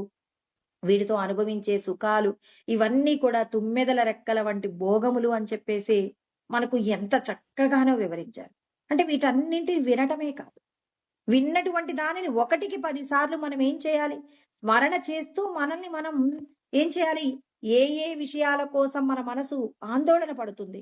ఆందోళన పడేటటువంటి మనస్సుకు మనం ఏం చెప్పాలి? జ్ఞానము చేత సమాధానం చెప్పి ఇది కరెక్ట్ కాదు. వీటి వల్ల మనం పొందే సుఖం అల్పమైంది. ఈ సుఖము వల్ల పొందేటటువంటి దానికంటే కూడా గొప్పదైన ప్రయోజనం భగవంతుడు చెప్పిన సాధన చేస్తే సాధ్యమవుతుందని మనసుకు నెమ్మదిగా ట్రైనింగ్ ఇవ్వాలి.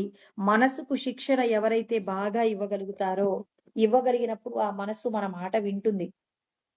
మనస్సు మన మాట వినకుండా కోతిలాగా ప్రవర్తించినప్పుడే మళ్ళా మనం శరీరాలు పొందవలసి వస్తుంది. మనస్సును మనం ఏం చేసుకోవాలి? మచ్చిక చేసుకోవాలి. ఒక పశువు మన ఇంటికి వచ్చిందనుకోండి, నెమ్మదిగా దానికి ఏం చేస్తాం? నేను ఇంతకు పూర్వం కూడా ఒక చిన్న కథ చెప్పి ఉన్నానండి. ఏంటంటే ఒక ఆవిడ భర్త తన మాట వినాలి అని కోరుకుంటుందట. అలా కోరుకుంటున్నప్పుడు భర్త ఈమె ఏది చెప్పినా వినేవాడు కాదట. వినేవాడు కాదు కాబట్టి ఆమె చాలా దుఃఖంతో ఉండేది. అలా ఉన్నప్పుడు పక్కింటి ఆవిడ చెప్పిందట, మన ఊరికి ఒక గొప్ప అయినటువంటి ఒక యోగ పురుషుడొచ్చారు. అతడు మనకెటువంటి సమస్య ఉన్నా తీర్చేస్తాడట. మరందరూ అనుకుంటున్నారు నువ్వు కూడా వెళ్ళు. నీ భర్త నీ మాట వినట్లేదని ఎప్పుడూ బాధపడుతుంటావు కదా! దీనికేదైనా పరిష్కారం చెప్తారేమో అని చెప్పేసంటే, సరే అని చెప్పేసి ఆ వ్యక్తి దగ్గరికి వెళ్లారట. ఆ వ్యక్తి దగ్గరికి వెళితే, "ఏంటమ్మా నీ బాధ?" అంటే, "ఏం లేదండి నా భర్త నా మాట వినట్లేదు" అన్నారు. అంటే, "నీ భర్త నీ మాట వినాలనుకుంటున్నావా?" అన్నారు. "అవును స్వామి. ఇంతకంటే నాకు ఇక ఏ కోరిక లేదు. నా భర్త నా మాట వింటే చాలు. ఇంకేమొద్దు నాకు. ఐశ్వర్యం వద్దు, ఆయన తెచ్చే సంపదల్ని అడగను. ఇంకేది కూడా అడగను." అంటే, "సరే అమ్మా నేనొక పని చెప్తాను. అది చేస్తే మాత్రం నీ భర్త నీ మాట వింటాడన్నారట." అంటే, "ఏం చేయాలో చెప్పండి స్వామి" అంటే, "ఏం లేదమ్మా మన ఊరి చివర్లో అరణ్యం ఉంది గదా! అరణ్యంలో ఒక సింహం ఉంటుంది. ఆ సింహానికున్నటువంటి వెంట్రుకొకటి తీసుకొని రావాలి. ఆ ముక్కుకున్నటువంటి ఒక వెంట్రుక తీసుకొస్తే మీసం అంటారు గదా! దాన్ని తీసుకొస్తే గనక నీ భర్త నీ మాట వినేలాగా చేయగలను నేను" అన్నారు. అంటే ఆమె ఒక్క నిమిషం గూడా ఆలోచించలేదండి. సరే స్వామి మళ్ళీ నేను మీరడిగినటువంటి ఆ వెంట్రుకతో కనపడతానని జెప్పేసొచ్చేసింది. ఆయనడిగిందేంటండి, సింహము దగ్గరికి వెళ్ళాలంటేనే భయపడతాం. సింహంకు ముక్కుకు ఉన్నటువంటి వెంట్రుకొకటి పట్టుకొని రామా, మీసం ఒకటి పట్టుకొని రమ్మంటే, సరే అని జెప్పేసి వచ్చింది. వాళ్ళ భర్త పని మీద బయటికి వెళ్ళిపోగానే రకరకాల పిండి వంటలు వండేదట. భర్తతో చెప్పింది, "సాయంత్రం మా అమ్మగారి ఆరోగ్యం సరిగా లేదంటండి. సాయంత్రం నేను మా అమ్మగారింటికెళ్తాను. మళ్ళీ రేపొద్దున్నే వస్తాను" అంటే, "సరే మీ అమ్మగారికి బాలేదంటున్నావు గదా! వెళ్ళు" అంటే, భర్త గారు వెళ్ళినప్పటి నుంచి రకరకాల మధుర పదార్థాలు వండుకొని, అవన్నీ కూడా సాయంత్రం కాగానే ఆ సింహం ఉండేటటువంటి గుహ దగ్గరికి వెళ్ళేదట.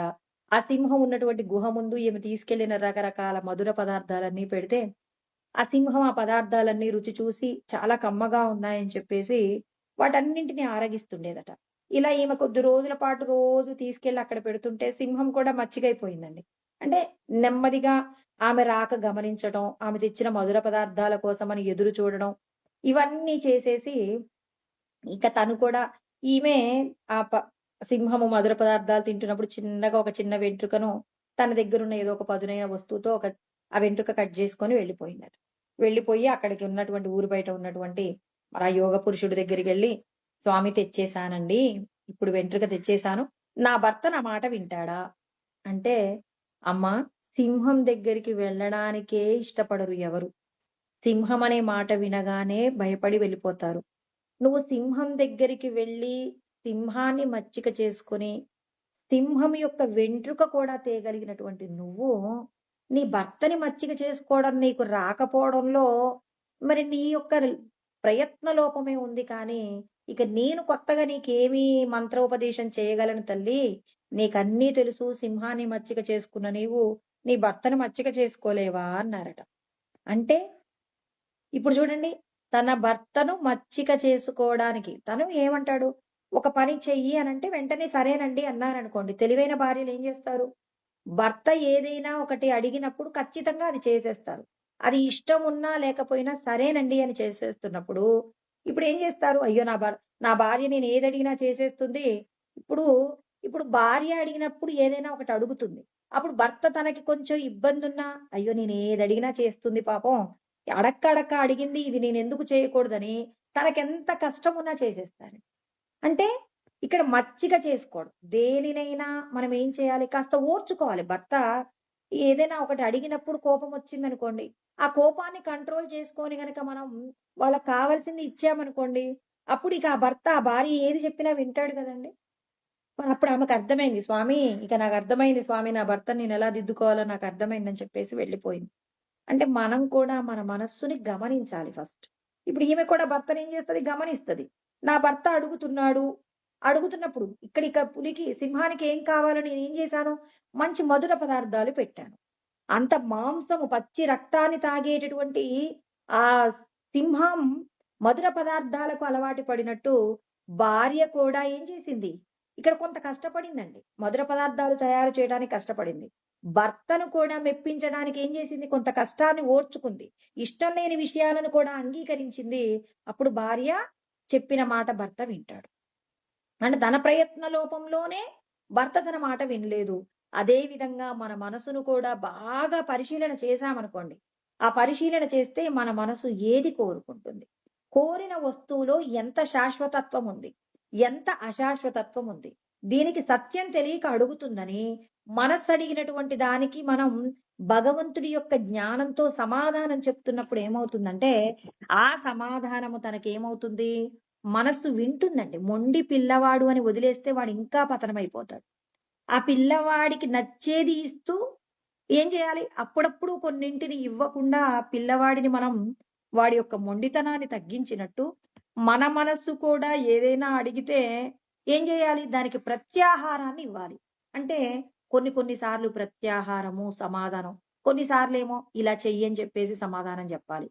ఒక్కొక్కసారేమో పిల్లవాడు నాకు ఏదైనా చల్లటి పదార్థం కావాలి అంటే, "నీకు చల్లటిది కావాలా? తియ్యటిది కావాలా?" అంటే, వాడు చల్లటిదే కావాలన్నాడనుకోండి, "చల్లటిది వద్దు నాన్న తియ్యటిది తీసుకో."